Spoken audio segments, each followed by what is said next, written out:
I hired a plumber while my son and his wife were in Cancun. 2 hours later, he called me, his voice cracking with sheer terror. "Sir, there is a little boy hiding behind the water heater and he will not come out." I drove over and uncovered a secret so dark it nearly stopped my heart. My name is Eugene. I am 68 years old, an African-American retired master mechanic who spent an entire lifetime fixing broken engines, never realizing my own family was the most shattered machine of all. Before I reveal the nightmare hidden beneath my son's flawless life, let me know where you are watching from in the comments below. Hit like and subscribe if you believe the truth always demands a heavy price.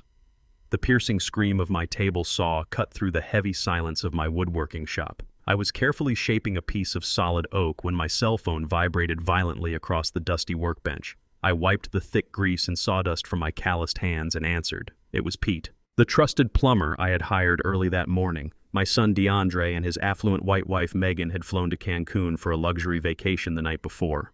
They had tossed me their spare house keys with casual, arrogant instructions to handle a persistent basement leak. I fully expected a standard boring report about rusted pipes or severe water damage. Instead, Pete was hyperventilating on the other end of the line. The grown man could barely form a coherent sentence. He gasped for air, whispering frantically into the receiver. He told me he went down to the utility room to shut off the main water valve. He shone his heavy flashlight into the dark, narrow crawl space behind the massive industrial water heater. A pair of terrified, hollow eyes stared back at him. Pete said he found a severely malnourished child huddled against the freezing damp concrete, shivering uncontrollably. The boy was completely silent, trapped in a state of absolute shock, and firmly refused to move. I dropped the heavy oak plank to the floor and sprinted directly to my rusted pickup truck. I slammed the gear shift and sped dangerously across town, gripping the worn steering wheel so hard my arthritic knuckles ached. DeAndre lived in a pristine, gated suburban neighborhood that reeked of newly acquired wealth. His massive house boasted manicured lawns, pristine white pillars, and perfectly painted shutters, projecting an aggressive image of absolute upper-class perfection. I parked recklessly across his immaculate driveway and grabbed my heavy steel bolt cutters from the truck bed. I marched past the expensive flower beds and went straight to the secondary exterior door leading down into the dark basement. I found a heavy industrial-grade steel padlock securing the entrance from the outside. You do not put a heavy padlock on the outside of a basement door to keep intruders from breaking in. You put it there to keep someone trapped inside. I positioned the forged steel jaws of the bolt cutters over the lock mechanism and threw all my body weight into the handles. The thick metal snapped with a sharp, violent crack that echoed through the quiet neighborhood. I kicked the heavy wooden door open and rushed down the steep cement steps. The air inside the basement was completely different from the pristine, air-conditioned upper floors. It smelled heavily of damp concrete, stale urine mold, and raw, suffocating fear. Pete was standing near the bottom of the staircase, trembling visibly, pointing a shaky finger toward the far corner of the cramped utility room. The only light came from a single bare bulb swinging slightly from the ceiling, casting long, sinister shadows across the cold floor. I walked slowly toward the humming water heater, my heavy work boots making hollow sounds on the cement. My heart pounded furiously against my ribs. I crouched down and looked deeply into the narrow gap. The horrific reality of what my own son and his wife had done hit me like a physical blow to the chest. The child, a fragile and bruised boy named Leo, sat wedged in the darkest, filthiest corner of the room. His frail, bone-thin arms wrapped tightly around his bruised knees. He clutched a small, faded black backpack tightly to his chest, as if it were his only shield against a cruel world. His skin was pale and covered in thick grime, his dirty clothes hanging loosely off his emaciated frame. He adamantly refused to speak. He did not cry or whimper. He just stared at me with wide, hollow eyes that had seen far too much cruelty for someone so young. Pete pulled his cell phone from his pocket, his fingers shaking wildly as he tapped the screen. He declared he was dialing the police immediately to report a horrific case of child abuse. I lunged forward and grabbed Pete's wrist with my calloused mechanic's grip, forcing his hand down instantly. Bringing the police into this wealthy neighborhood right now meant handing the boy over to a flawed system that Megan knew exactly how to manipulate.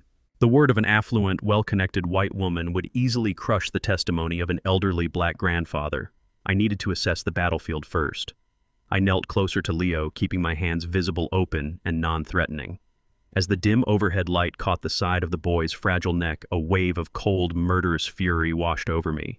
I spotted a distinct deep purple bruise marking his tender skin. It was shaped exactly like an adult's handprint. But what truly froze the blood in my veins was a specific jagged indentation pressed deeply into the bruised flesh. I recognized that geometric shape instantly. It matched perfectly with the sharp edges of the custom diamond wedding ring Megan wore every single day. The arrogant woman my son married had not just locked this innocent child away in a dark basement, she had violently and repeatedly assaulted him. I slowly reached out and offered my open hand to Leo, keeping my voice a low, steady rumble.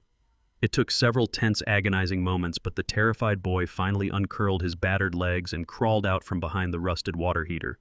He kept a death grip on the small black backpack, absolutely refusing to let it go. I stripped off my heavy canvas mechanic's jacket, wrapped it securely around his trembling shoulders, and lifted him gently into my arms. He weighed almost nothing, feeling like a bundle of fragile twigs. I carried him up the steep basement stairs and out into the blinding warm sunlight, strapping him securely into the passenger seat of my truck.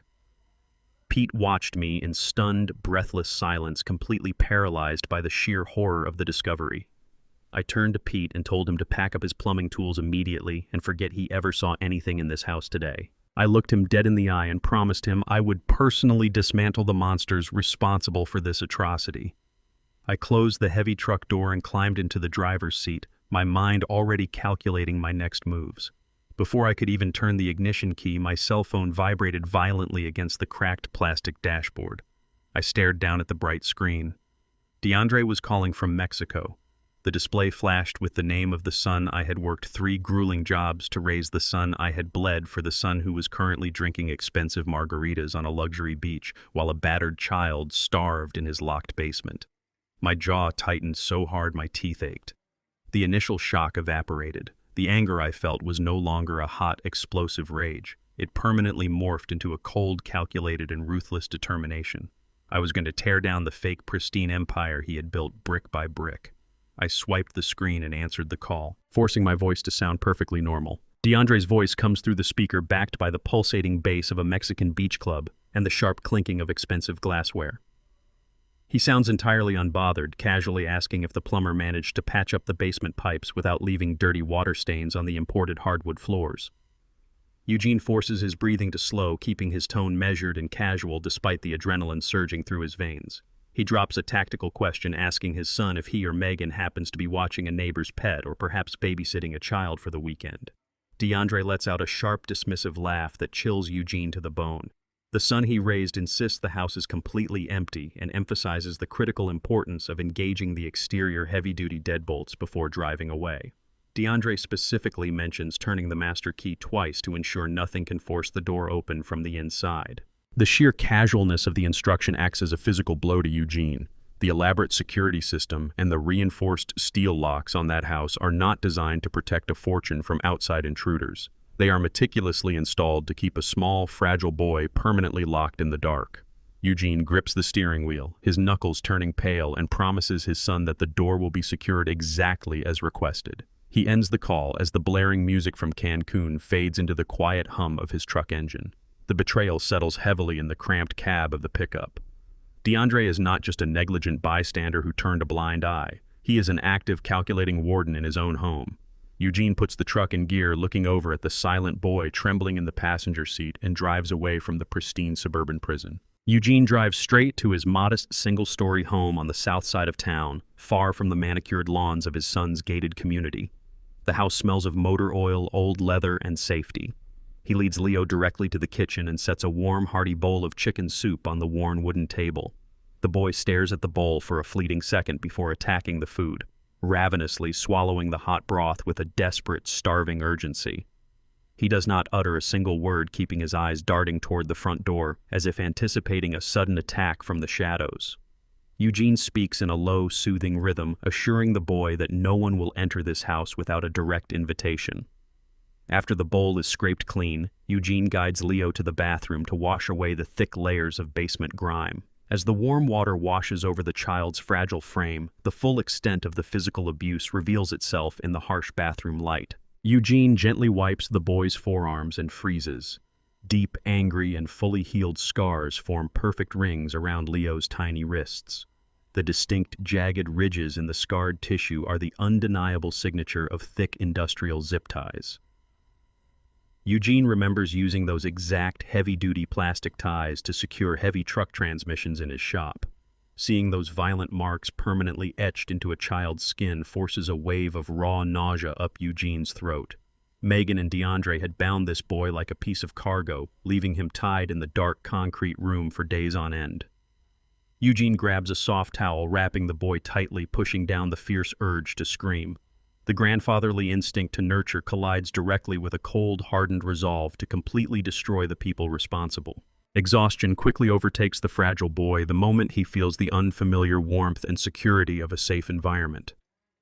Eugene leads him to the living room and sets him down on the worn, comfortable fabric of the sofa. He drapes a thick wool blanket over Leo, tucking it securely around his small, trembling shoulders. The child's eyes flutter wildly, fighting the heavy pull of sleep out of pure survival instinct, but his battered body finally surrenders to the fatigue. Within minutes, his breathing slows into a steady, rhythmic cadence. However, even in deep sleep, his thin fingers maintain an iron grip on the frayed straps of the small black backpack he carried out of the basement. Eugene sits quietly in his leather armchair, watching the boy rest his mind, furiously calculating his next move against the vast financial resources of his affluent daughter-in-law. The heavy silence of the house is broken only by the steady ticking of the hallway clock. Suddenly, the deep sleep causes Leo's tense muscles to relax completely. His grip loosens and the heavy black backpack slips from his small hands. It tumbles off the edge of the sofa and hits the hardwood floor with a heavy, muffled thud. The sudden impact forces the rusted metal zipper to slide open, spilling the hidden contents across the polished floorboards. Eugene steps forward to gather the belongings, fully expecting to find old broken toys or discarded clothing scavenged from the trash. Instead, he stares at a pristine, neatly organized stack of legal folders and laminated bank statements. The sheer volume of the expensive paperwork contrasts sharply with the filthy, neglected condition of the boy who fiercely guarded them. Eugene kneels on the floor, his mechanic's hands carefully brushing the scattered documents. Eugene picks up the thickest stack of papers and carries them over to the bright light of the desk lamp. He puts on his reading glasses, his eyes scanning the dense, complicated legal jargon printed on the heavy parchment. The bank statements, trust fund allocations, and official court orders all bear the name of a single woman printed in bold black ink. The name is Sarah. Eugene recognizes the name instantly, and the horrific realization strikes him with the force of a speeding freight train. Sarah was Megan's older sister, a vibrant and highly successful woman who had tragically lost her life in a massive highway car crash exactly 3 years ago. Eugene vividly remembers attending the solemn funeral, watching Megan play the perfect role of the devastated weeping sibling in front of a massive crowd of mourners. The documents scattered across his living room floor are the official financial records of Sarah's multi-million-dollar estate. Eugene pieces the entire puzzle together with sickening clarity. The boy sleeping on his sofa is not a random victim or a hidden secret adopted from a stranger. This child is Sarah's biological son, Megan's own flesh and blood nephew. When Sarah died in the wreck, her vast assets and the legal custody of her only child transferred directly to her closest living relative.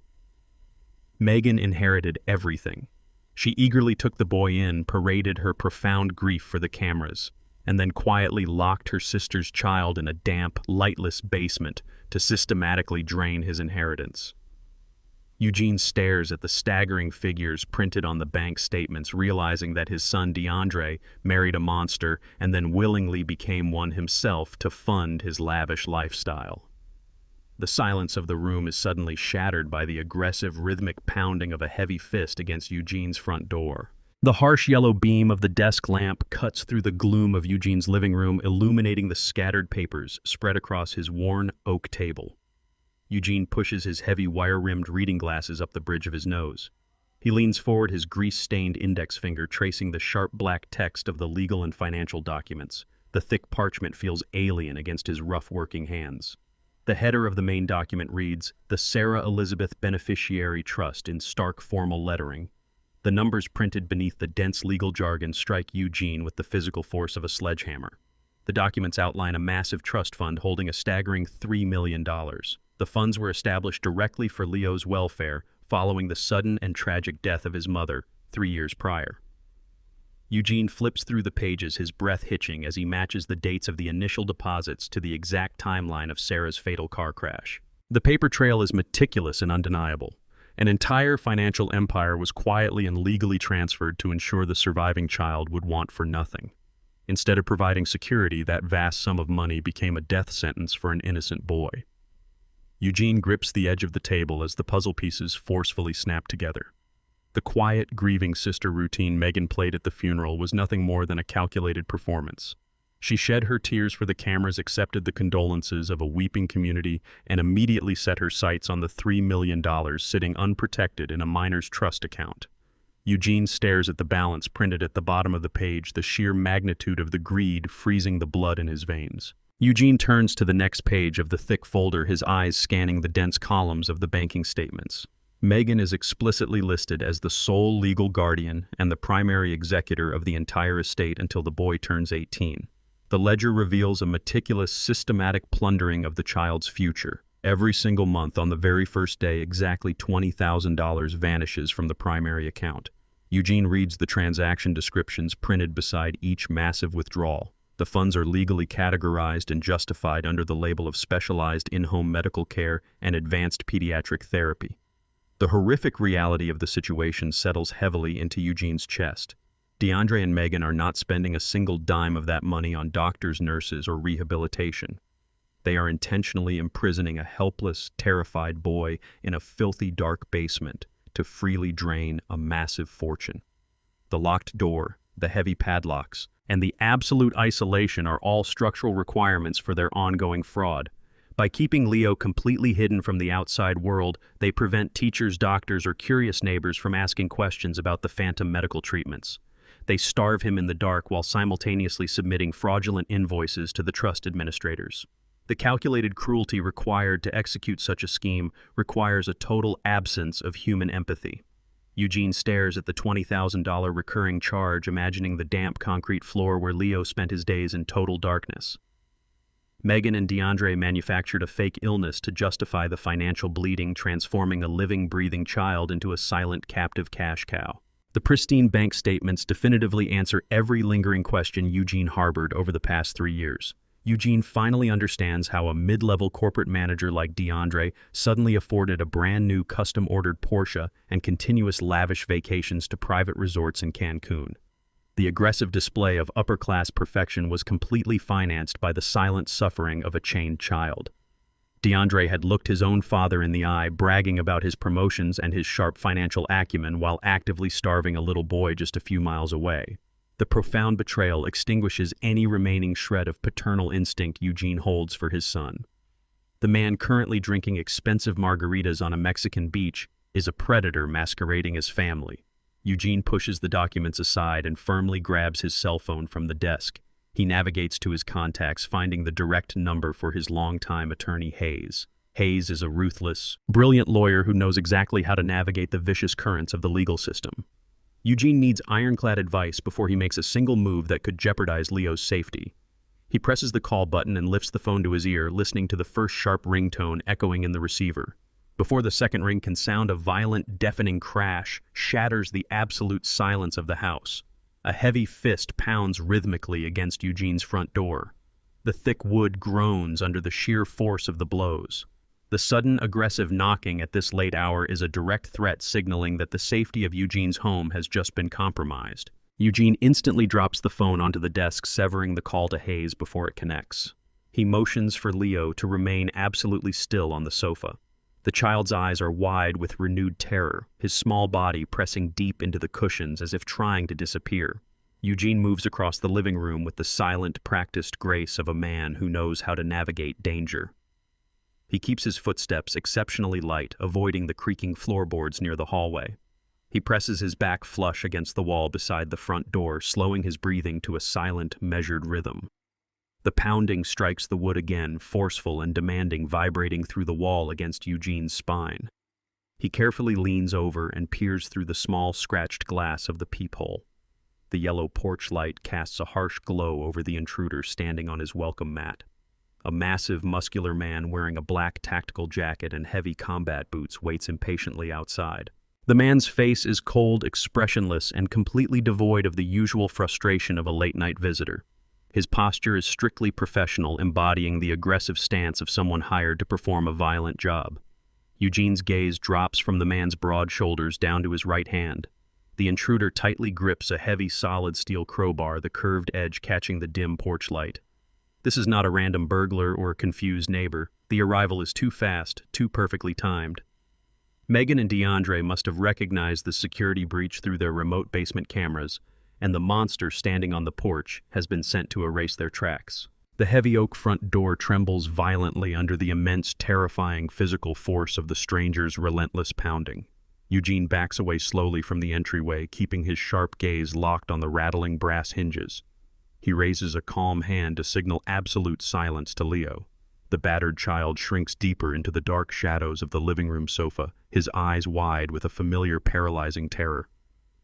Eugene reaches blindly behind the tall wooden coat rack standing in the corner of the narrow hallway, his calloused, grease-stained fingers wrapped tightly around the familiar freezing grip of a solid steel baseball bat he keeps explicitly for dangerous moments like this.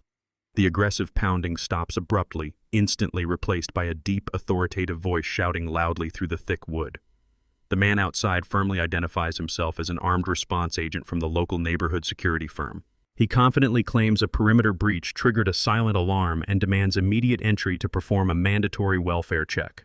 The stranger orders Eugene to open the door and present a valid photo identification to clear the strict security protocol. The elaborate lie is polished and delivered with the practiced, chilling calm of a professional predator. A legitimate security guard would park a prominently marked patrol car directly under the bright streetlights and wait patiently for official police backup. This dangerous man deliberately parked in the dark alleyway and approached the front porch, gripping a heavy steel crowbar. Eugene shifts his weight, planting his heavy work boots firmly on the polished hardwood floor, raising the steel bat to his shoulder. He feels the cold rush of adrenaline wash away his age, leaving only the hardened, lethal instincts of a man fully prepared to defend his home and an innocent life. Eugene knows with absolute, unwavering certainty that no perimeter alarm was triggered tonight. He meticulously disabled the basic security panel the exact moment he brought the trembling boy inside, knowing full well that modern smart homes broadcast every single movement directly to cloud servers. The dangerous man standing aggressively on the front porch is not a neighborhood watchman. He is a professional cleaner, a violent corporate asset dispatched directly by Megan and DeAndre. The wealthy, ruthless couple undoubtedly monitored the hidden basement cameras directly from their luxury resort in Cancun. They watched the live, high-definition feed in sheer panic as a retired mechanic easily snapped their heavy padlocks and walked away with their $3 million captive. They realized their pristine, carefully constructed illusion of a perfect suburban life was actively collapsing in real time. Instead of cutting their expensive vacation short and risking an immediate arrest at the international airport, they made a frantic, high-stakes phone call to a local contractor willing to handle deeply dirty problems for a premium fee. The cleaner's primary objective is to violently retrieve the boy, secure the stolen financial documents, and permanently eliminate any loose ends left behind in the house. The sharp, agonizing scrape of metal grinding against metal suddenly echoes through the silent hallway. The cleaner has given up the polite security guard charade entirely. He viciously wedges the flat-hooked edge of the steel crowbar deep into the narrow gap between the front door and the heavy wooden jamb. The door frame splinters instantly with a loud, cracking tear as the man applies his massive body weight against the tool. Eugene realizes a direct, close-quarters physical confrontation with a younger, heavily armed professional could easily turn fatal for both him and the child. Eugene swiftly lowers the steel baseball bat and moves with a sudden burst of frantic, highly purposeful energy. He sprints quietly into the adjacent kitchen, yanking open the heavy bottom drawer of his primary mechanical toolbox. He grabs a set of thick, heavy-duty industrial jumper cables and a massive, fully charged, high-voltage portable jump starter pack. He rushes back to the front hallway just as the heavy brass deadbolt begins to severely buckle under the relentless, crushing pressure of the crowbar. Eugene works with the rapid, practiced precision of a master mechanic who has spent 40 years mastering electrical currents. He viciously clamps the red positive jaw of the heavy jumper cable directly onto the interior brass handle of the front door. He grounds the black negative clamp to the exposed metal radiator pipe running continuously along the baseboard. With one final, highly calculated motion, he plugs the thick cables directly into the high-voltage battery pack and flips the main power switch to maximum lethal output. Outside on the porch, the cleaner drops his heavy crowbar to grip the exterior metal doorknob tightly with his bare hand, attempting to force the weakened door completely open. A massive, unforgiving surge of raw electricity arcs directly through the highly conductive brass hardware. The intruder unleashes a sudden blood-curdling scream of pure, unadulterated agony. The lethal electrical current locks his muscles, instantly trapping his hand violently against the burning metal for 2 agonizing seconds. The sheer kinetic force of the massive shock violently repels him backward into the night air. He loses his footing completely and is launched violently off the elevated front porch, crashing brutally into the sharp, thorny, manicured rose bushes planted directly below the wooden railing. Eugene immediately kills the main power switch to the battery pack and carefully unclamps the heavy jumper cables from the hot brass handle, leaving a faint, acrid smell of ozone and singed metal hanging thickly in the hallway air. Outside, the violent rustling of crushed branches breaks the heavy silence of the neighborhood.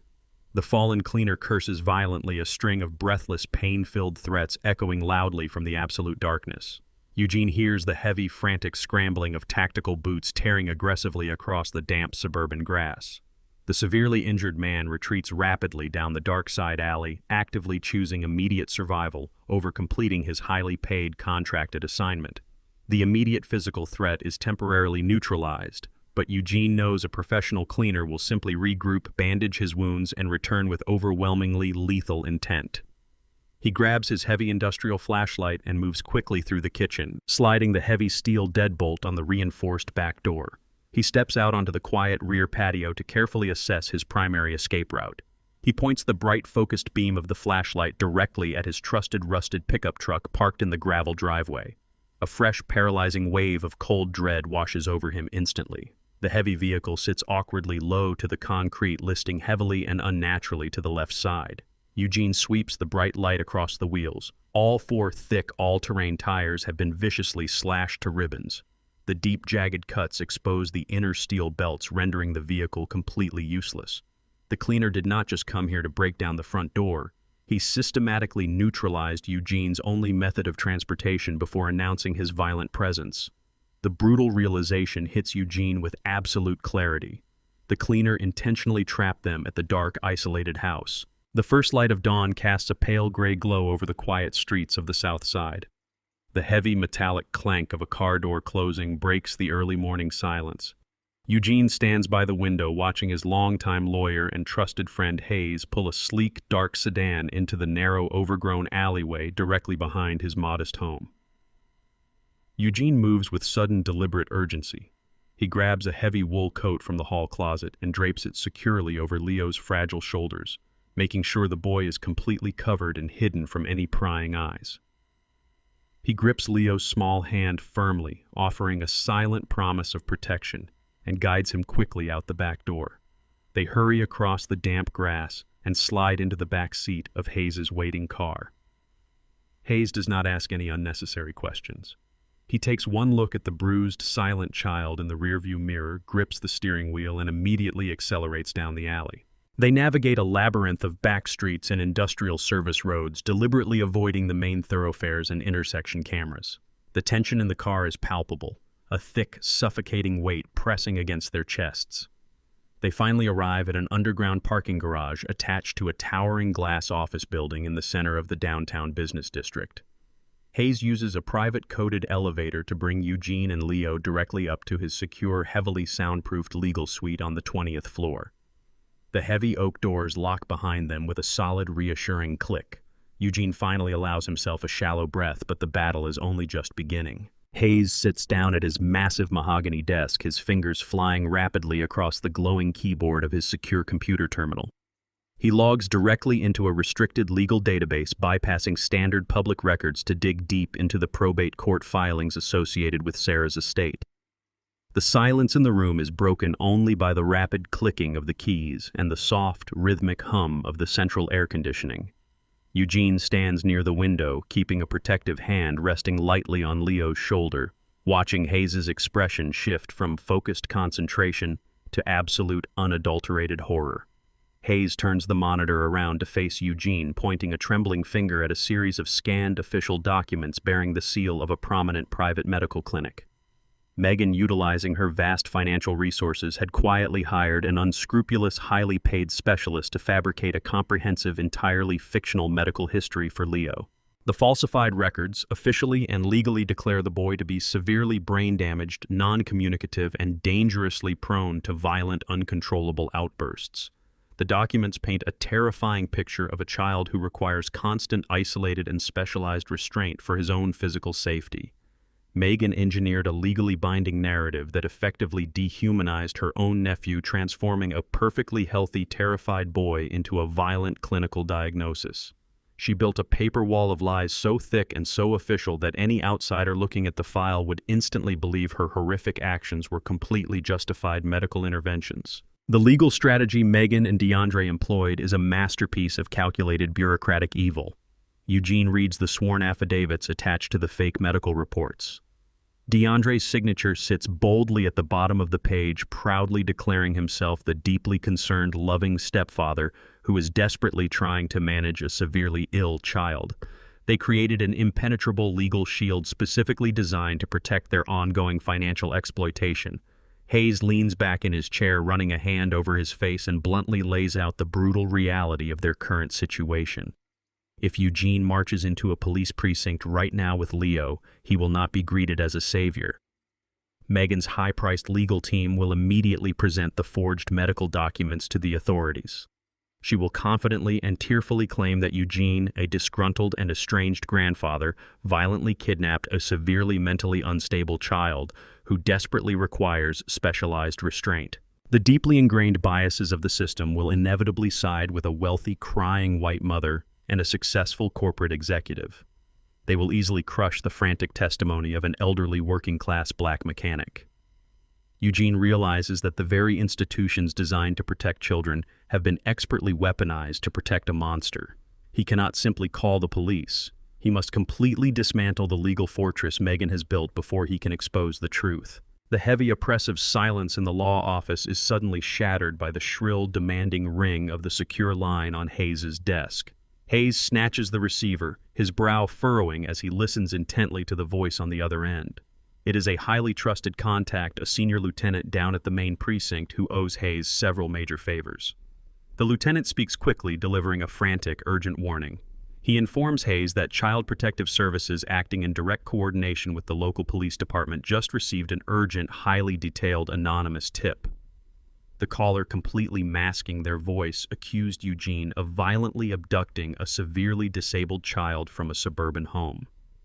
The tipster specifically emphasized that the child is in immediate life-threatening danger and requires heavy medication. Hayes hangs up the phone, the color completely draining from his face. He turns to Eugene and delivers the devastating news. A pair of police cruisers, accompanied by a CPS intervention team, is currently pulling up to the curb outside Eugene's house on the south side. The cleaner did not just retreat after failing to break down the door. He immediately executed a brutal backup plan, launching the full weight of the legal system directly at Eugene. Megan and DeAndre are aggressively using the police force as their own private retrieval service. They intend to arrest Eugene, silence him permanently behind bars, and legally reclaim the boy they have been slowly killing for 3 years. The shrill, piercing wail of police sirens echoes through the thick, bullet-resistant glass windows of the downtown law office, rising aggressively above the steady hum of morning city traffic. Down on the south side, a tactical unit and Child Protective Services are currently breaching the front door of Eugene's empty house, acting on a fabricated anonymous tip specifically designed to lock an innocent grandfather behind bars. Lawyer Hayes paces the length of his polished mahogany desk, running a hand over his face, frantically calculating the disastrous legal fallout of an impending kidnapping charge. Eugene does not panic. He stands perfectly still by the large window, listening to the approaching sirens with the calm, hardened focus of a veteran mechanic assessing a catastrophic engine failure.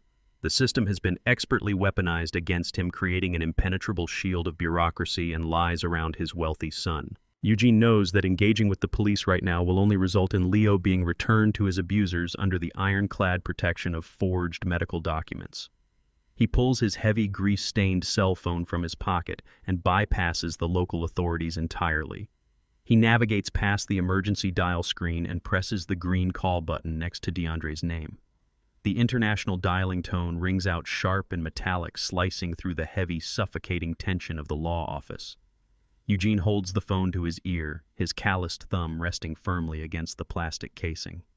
He looks down at the fragile, bruised boy sitting silently on the leather sofa, clutching a wool blanket like a physical shield against the world. The ringing abruptly stops.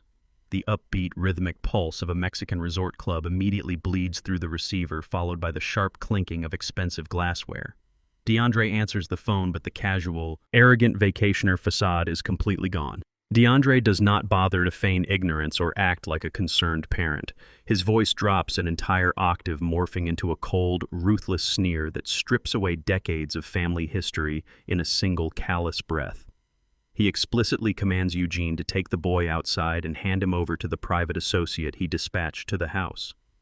DeAndre casually reveals his full awareness of the situation, showing zero remorse for the starvation and torture inflicted upon his wife's nephew. He lays out the brutal reality of their power dynamic with absolute chilling clarity. If Eugene attempts to play the hero, DeAndre promises to leverage every single dollar in his offshore corporate accounts to bury his father under a mountain of federal kidnapping charges. He threatens to ensure Eugene spends his final decades rotting in a maximum security prison cell while Megan reclaims full custody of Leo within 48 hours through her pristine, legally binding medical guardianship. DeAndre actively mocks his father's working-class background, stating that a retired mechanic's pension cannot possibly compete with a multi-million-dollar legal defense fund built on stolen trust money. He demands total compliance, ordering Eugene to walk away from the basement and forget he ever saw the zip-tie scars or the bank statements. The son Eugene, raised from a boy into a man, delivers an ultimatum devoid of any human empathy or moral hesitation. He offers a simple, devastating choice between quiet complicity and complete absolute annihilation. DeAndre waits for a response, fully expecting the elderly man to fold under the overwhelming weight of the legal and financial threats bearing down on him from thousands of miles away. He underestimates the iron will of a man who has nothing left to lose but his honor. Eugene does not yell, plead, or attempt to reason with the hostile voice on the other end of the line. He simply presses the red button on his screen, cutting off the international call and plunging the law office back into a heavy, suffocating silence. In that exact fraction of a second, the devoted father who once worked 3 grueling shifts to buy DeAndre his first pair of school shoes dies completely. All the unconditional love, the decades of quiet sacrifice, and the parental instinct to protect his flesh and blood evaporate into the cold, sterile air. A ruthless, calculated tactician instantly takes his place.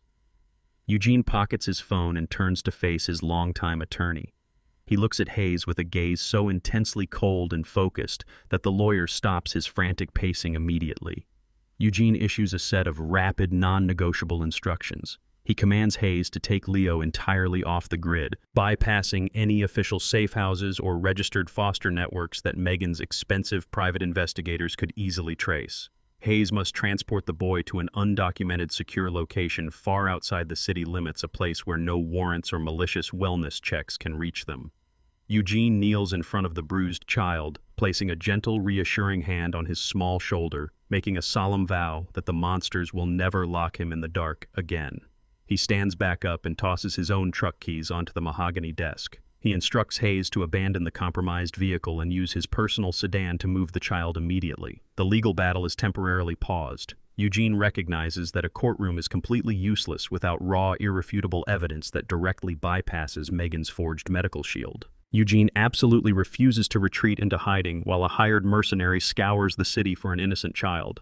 He demands the keys to Hayes' secondary vehicle, an unassuming dark gray commuter car parked in the lower levels of the underground parking garage. Hayes tries to argue, warning Eugene of the severe legal and physical dangers of returning to the scene. But Eugene silences him with a single, hardened glare that brooks no debate. Eugene slips behind the wheel of the borrowed car, merges seamlessly into the bustling downtown traffic, and navigates aggressively toward the affluent suburban neighborhood he just escaped. The stakes have fundamentally shifted from a simple rescue mission into a high-stakes race against professional destruction. Eugene knows that Megan and DeAndre's entire defense relies exclusively on their fabricated medical documents and their carefully constructed public image of a wealthy philanthropic couple. However, those documents are absolutely worthless if Eugene can secure the original unedited security footage recorded by the basement cameras. He needs the raw digital video files proving the starvation, the zip ties, and the violent physical assaults before the hired cleaner successfully scrubs the local network servers. Eugene drives with clinical precision, bypassing the main avenues to avoid drawing attention from any lingering neighborhood security patrols. He approaches the pristine two-story house from the rear service alleyway, parking the unmarked car 2 blocks away under the dense shade of a massive oak tree. He steps out into the humid morning air, checking his pockets to ensure he has his specialized mechanic tools. The massive house sits quietly at the end of the cul-de-sac, projecting an aura of total upper-class perfection that heavily masks the pure evil engineered inside its walls. Eugene approaches the manicured backyard, ready to dismantle his son's empire from the inside out. Eugene moves quickly across the meticulously landscaped backyard, his heavy work boots crushing the perfectly manicured grass beneath his weight.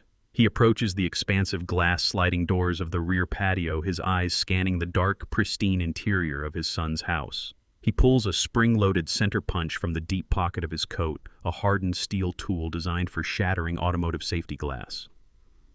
He presses the pointed tip against the bottom corner of the heavy pane and engages the spring. The tempered glass shatters instantly with a sharp, muted crack spiderwebbing into thousands of tiny, harmless pebbles. Eugene pushes the fractured barrier aside and steps directly into the immaculate high-end kitchen. The stark contrast between this opulent living space and the horrific concrete dungeon located just a few feet below ground makes his stomach churn with raw disgust. The overwhelming, cloying scent of Megan's expensive floral perfume lingers heavily in the stagnant air, a sickening olfactory reminder of the monster masquerading as a perfect suburban housewife. He ignores the gleaming granite countertops and the polished stainless steel appliances moving with absolute single-minded purpose. His objective is not the basement, but the nerve center of the entire property. Eugene crosses the expansive living room, his footsteps completely silent on the thick, imported carpets. He heads straight for the plush mahogany-paneled home office located at the far end of the hallway.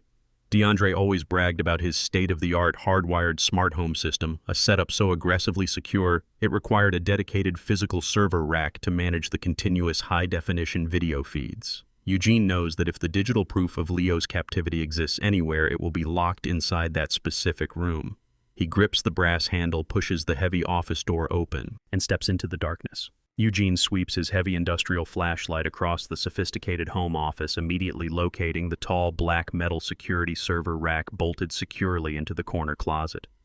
A cold wave of frustration crashes over him as the bright beam illuminates the devastating reality of the situation.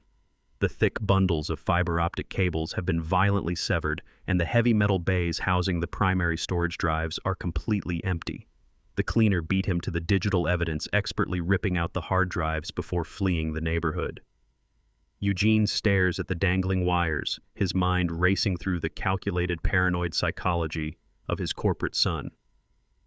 DeAndre is a man who trusts absolutely no one, a ruthless opportunist who would never rely solely on a single point of failure to protect his multi-million-dollar fraud.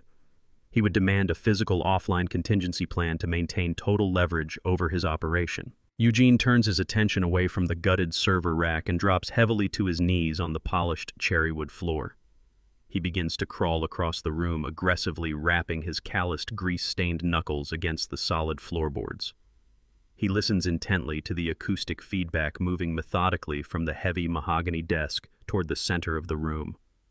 He reaches the edge of a massive, incredibly expensive Persian rug and pulls the thick fabric back. He knocks again. The sharp, solid sound of thick wood suddenly yields to a distinct, hollow metallic thud. Eugene slides his pocket knife into the tight seam of the floorboard, prying the custom-cut wooden panel upward. The wood lifts away smoothly, revealing a heavy, flush-mounted steel floor safe, expertly hidden within the subflooring. The digital footage is gone, but the physical ledger remains locked right in front of him. Just as Eugene brushes the dust away from the heavy steel dial of the hidden floor safe, a sharp electronic chime echoes loudly from the front of the house. The heavy brass deadbolt on the main entrance clicks open with a heavy metallic thud. Eugene freezes instantly, killing the beam of his flashlight and plunging the home office into absolute darkness. The unmistakable rhythmic sound of heavy combat boot steps aggressively onto the marble tiles of the front foyer. The professional cleaner has returned.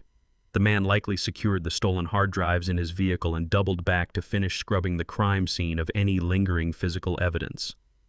Eugene is trapped at the far end of the house with a highly trained, heavily armed mercenary blocking the only exit.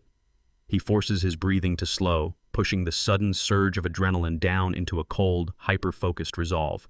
He cannot engage the cleaner in a direct physical fight, nor can he abandon the crucial evidence locked inside the steel box at his knees. Eugene reaches deep into the interior pocket of his heavy wool coat. He pulls out a specialized mechanic's stethoscope, a highly sensitive acoustic instrument normally used to diagnose microscopic internal engine valve ticks. He retrieves a thin, rigid steel tension wrench from his lock-picking kit. He places the rubber earpieces firmly into his ears and presses the flat metal acoustic probe directly against the cold steel face of the safe door, resting it centimeters away from the combination dial. He calculates the distance from the front door to the office hallway. He has exactly 5 minutes to crack a military-grade mechanical lock before the cleaner reaches the room.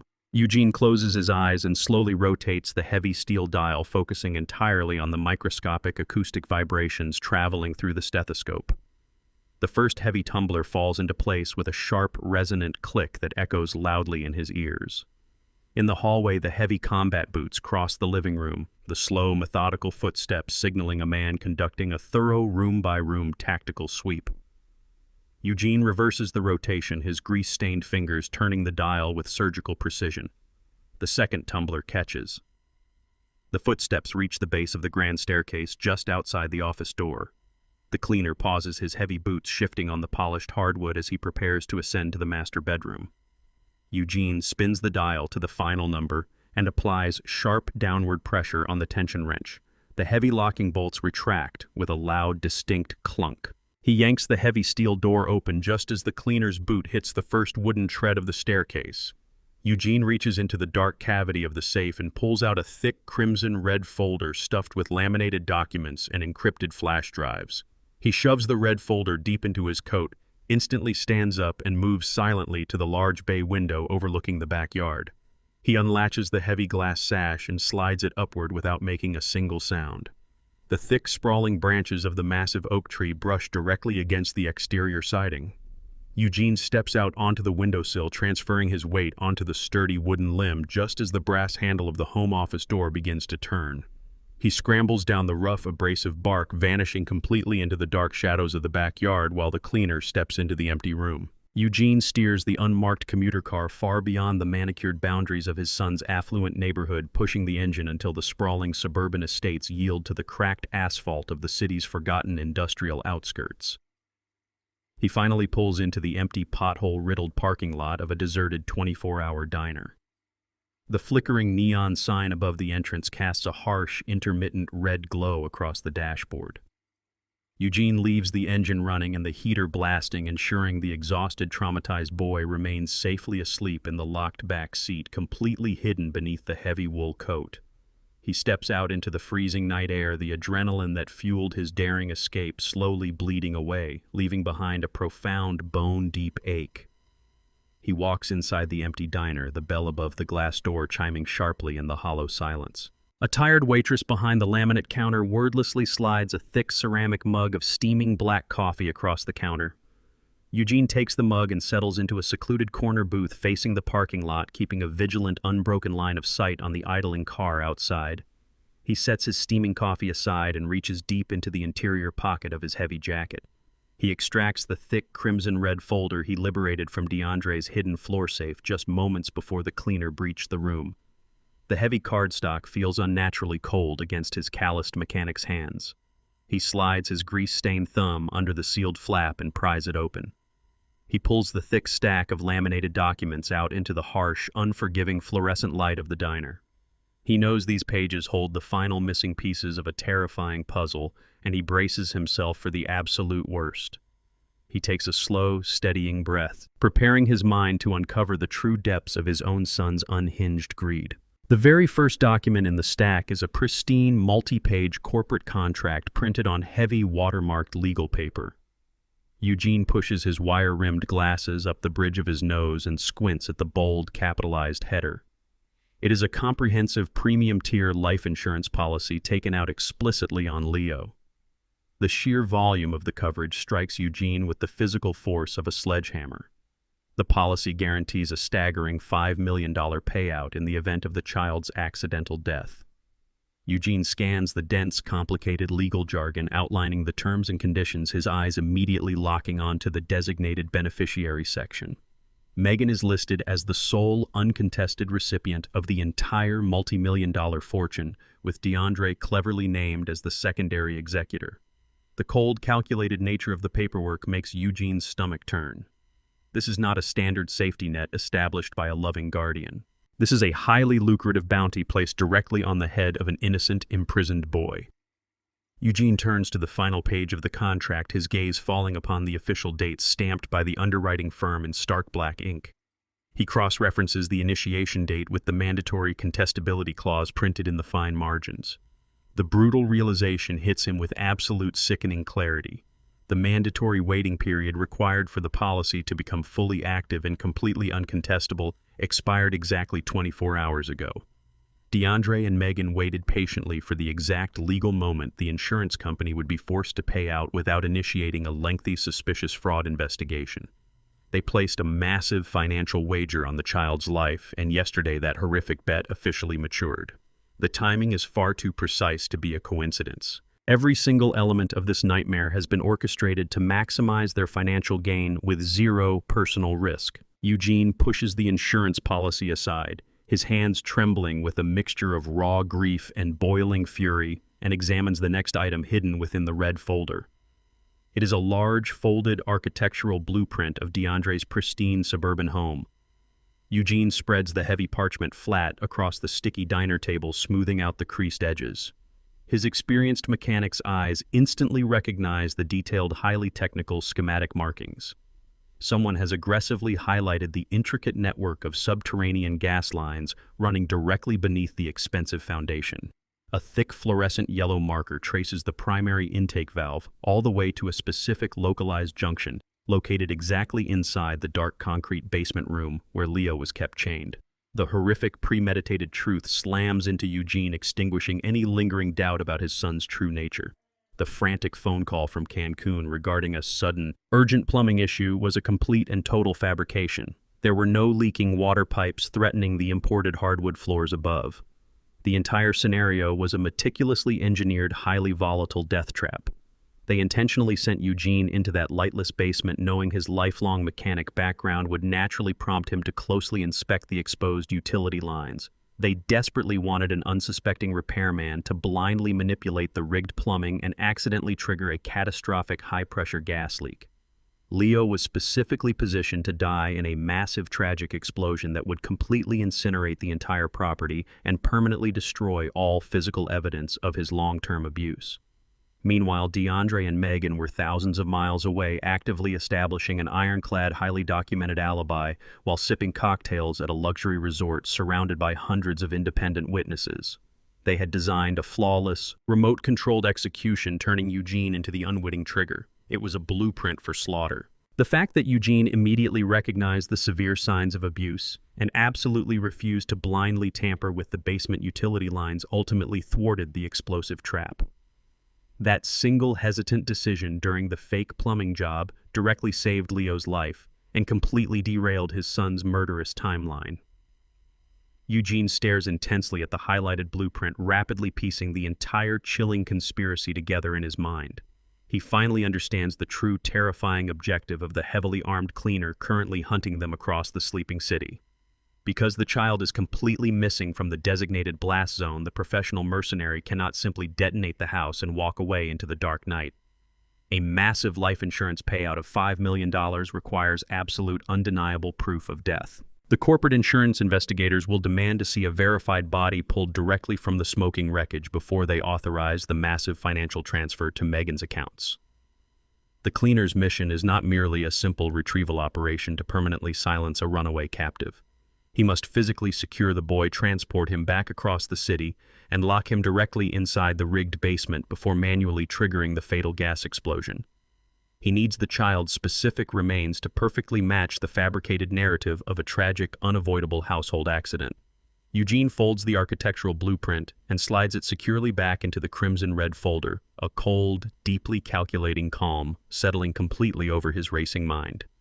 He now understands the strict, inflexible parameters binding his ruthless enemy. The cleaner simply cannot afford to kill Leo out in the open or leave his body in a random alleyway. The execution must occur exactly where the blueprints dictate, or the entire $5 million scheme collapses instantly. Eugene finishes his bitter black coffee, stands up, and walks out into the freezing night.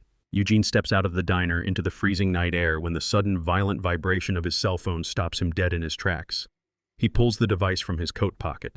The screen glows harshly against the darkness, displaying a short, terrifying text message from a completely unregistered number. The sender is not Hayes. The message simply lists a street address. Eugene stares at the glowing text, his blood running cold, as he recognizes the exact location of the remote motel safe house where Hayes had taken Leo just hours earlier. A second message follows, immediately mockingly thanking Eugene for leaving the lawyer's digital tracking active on the secure database terminal. The cleaner did not just blindly search the empty suburban house. He expertly compromised Hayes's digital footprint the absolute second the lawyer logged into the heavily monitored probate server to investigate the trust fund. The hunter has completely reversed the game. The realization hits Eugene with the crushing force of a physical blow. The secure location is no longer secure. Leo and Hayes are sitting inside a compromised motel room, entirely unaware that a heavily armed professional is currently bearing down on their exact coordinates. The cleaner abandoned the empty house and is now heading straight for the ultimate target. If the mercenary breaches that motel room door, he will secure the boy and finish the explosive job that the rigged basement plumbing failed to do. Eugene grips the phone tightly, his knuckles turning white as the sheer gravity of the situation crystallizes. There is absolutely no time to warn Hayes, knowing a ringing phone might distract the lawyer at the exact moment the doors kicked in. Every single second represents the difference between life and a violent death. Eugene turns on his heel and marches back into the diner. He slams a crumpled $20 bill onto the sticky laminate table, completely ignoring the startled waitress, and sprints back out through the heavy glass doors. He throws himself into the driver's seat of Hayes's borrowed sedan, slamming the transmission into drive before the door even clicks shut. He stomps the accelerator directly to the floorboard. The tires screech loudly against the cracked asphalt as the car launches out of the parking lot and merges violently onto the deserted highway. Rain begins to fall in heavy, blinding sheets, severely reducing visibility, but Eugene absolutely refuses to lift his foot off the gas pedal. The speedometer climbs rapidly, the engine whining under the immense punishing strain. His mind races through a dozen different tactical scenarios, coldly calculating the strict, unforgiving constraints of his reality.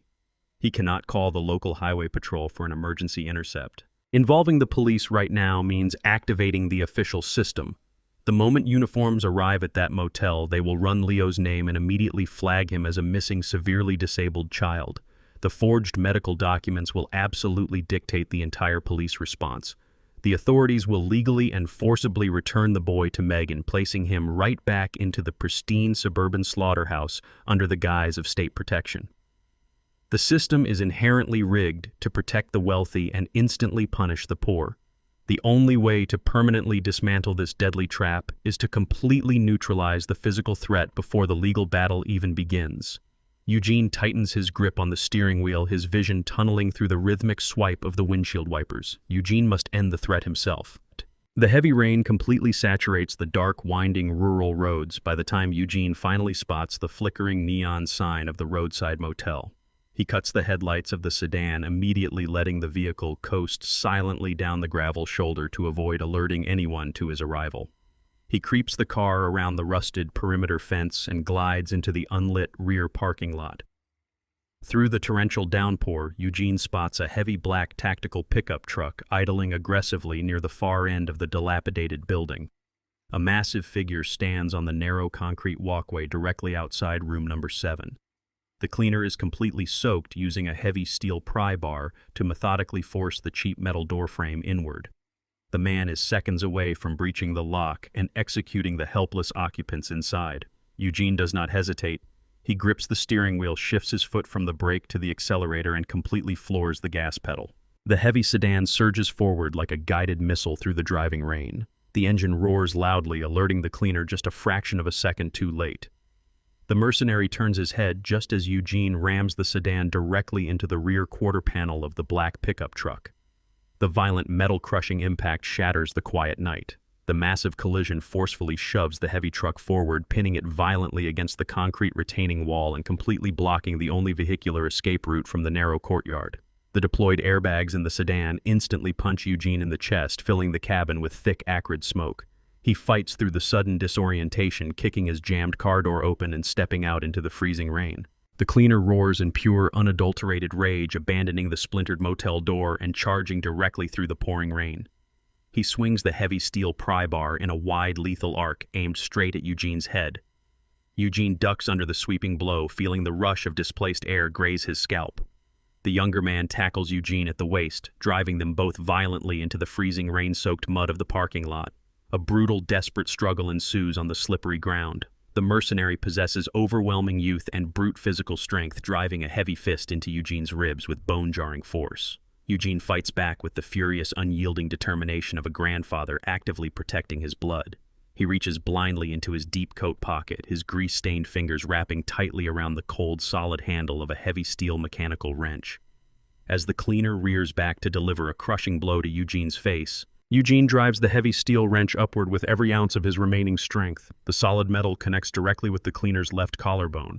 A loud, sickening crack echoes clearly over the sound of the falling rain.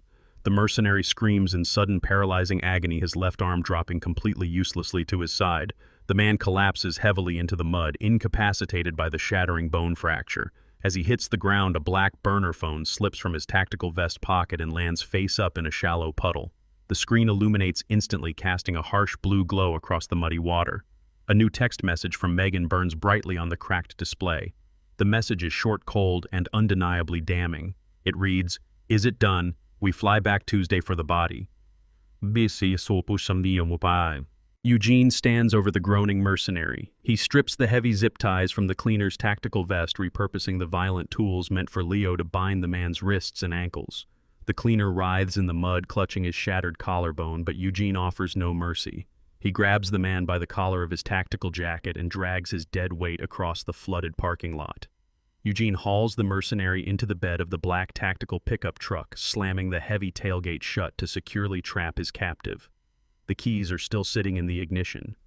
Eugene climbs into the driver's seat, throws the powerful engine into reverse, and forcefully detangles the heavy truck from the smoking wreckage of Hayes's ruined sedan. He steers the vehicle back onto the desolate highway, his mind locked onto a single critical destination. He drives straight to the private residence of Inspector Marcus Cole. Cole is a hardened, veteran police commander who owes his entire unblemished career to Eugene. Decades ago, when Cole was a reckless rookie patrolman, he caused a catastrophic unauthorized collision that would have resulted in his immediate termination and potential imprisonment. Eugene had quietly towed the wrecked cruiser to his shop, entirely rebuilt the front end completely off the books, and buried the dark secret deep in his garage. Cole never forgot the life-saving favor. Eugene navigates the winding suburban streets and pulls the heavy truck into Cole's darkened driveway. He kills the engine, grabs the crimson-red folder and the glowing burner phone from the passenger seat, and marches directly up to the front door.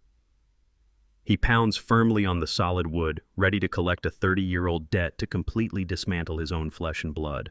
The heavy front door swings open, revealing a groggy but instantly alert Inspector Cole gripping a service weapon. Eugene pushes past the veteran cop without a formal greeting, stepping directly into the dimly lit hallway. He tosses the thick red folder and the mud-streaked burner phone onto the glass dining table, demanding Cole review the contents immediately. Cole holsters his weapon and flips on a small reading lamp, his sharp eyes quickly scanning the highly fabricated medical history, the detailed gas line blueprints, and the staggering $5 million life insurance policy. Eugene outlines the brutal sequence of events, explaining how his own son weaponized the child welfare system and hired the groaning mercenary currently bleeding in the back of the pickup truck. Cole stares at the glowing text message from Megan, his jaw clenching tightly as the sheer calculated magnitude of the corporate fraud sinks in. The inspector drops the insurance documents onto the table and delivers a harsh, sobering dose of legal reality. He warns Eugene that simply handing over a tied-up cleaner and a folder full of circumstantial paper trails will not secure a permanent conviction against a wealthy, highly connected corporate executive. Megan's high-priced defense attorneys will immediately spin a flawless narrative claiming the cleaner was a rogue, unhinged contractor acting entirely on his own accord to extort the grieving family. They will easily distance themselves from the violence, utilizing their immense financial resources to bury the truth beneath endless legal motions and reasonable doubt. Cole locks eyes with Eugene, stating unequivocally that documentary evidence alone is completely insufficient to guarantee real justice. To permanently destroy the legal fortress Megan and DeAndre have built, they absolutely need the arrogant couple to return to the city and publicly, undeniably incriminate themselves on the official record. Eugene does not flinch at the daunting legal obstacles blocking his path to justice. He leans heavily against the edge of the dining table, his grease-stained hands gripping the wood as he outlines a ruthless, highly unorthodox strategy to completely trap his son. Eugene proposes feeding the affluent couple exactly what their massive, unchecked egos desperately want to hear. Megan and DeAndre are arrogant, narcissistic predators who inherently believe they are vastly smarter than the working-class people they actively exploit. They have spent the last 3 years treating human lives like disposable corporate assets, relying heavily on their wealth to insulate them from any real-world consequences. Eugene insists they must leverage that blinding arrogance directly against them. He tells Cole that they need to make the couple believe their murderous explosive blueprint succeeded flawlessly exactly as they engineered it from their luxury resort in Cancun. They must feel completely secure in their false victory, totally convinced that the basement gas leak tragically incinerated the house and permanently erased the child.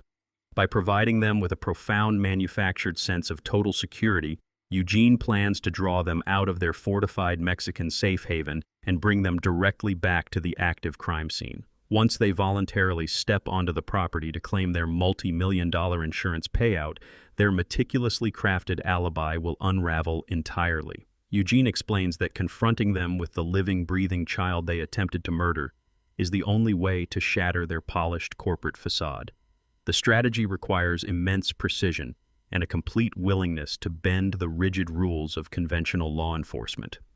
Eugene looks Cole directly in the eye, daring the veteran inspector to actively participate in an operation that will either secure ultimate justice or completely destroy both of their lives. Cole stands silently in the dim light of the dining room, heavily weighing the immense professional risks of stepping completely outside the boundaries of official police protocol. He looks from the damning insurance documents spread across his table to the resolute, hardened expression etched deeply into Eugene's weathered face. The veteran inspector clearly remembers the cold, rainy night decades ago when a young mechanic risked absolutely everything to grant him a second chance at a noble life. The massive debt of honor demands to be fully repaid without hesitation. Cole gives a sharp, decisive nod, officially agreeing to run the unsanctioned, high-stakes operation exactly as Eugene designed it. He steps forward and carefully picks up the cleaner's cracked burner phone from the glass tabletop. He uses the corner of his flannel shirt to wipe a thick smear of mud and rainwater off the glowing digital screen. The cursor blinks steadily inside the active text thread with Megan, waiting patiently for the final confirmation of a horrific, premeditated execution.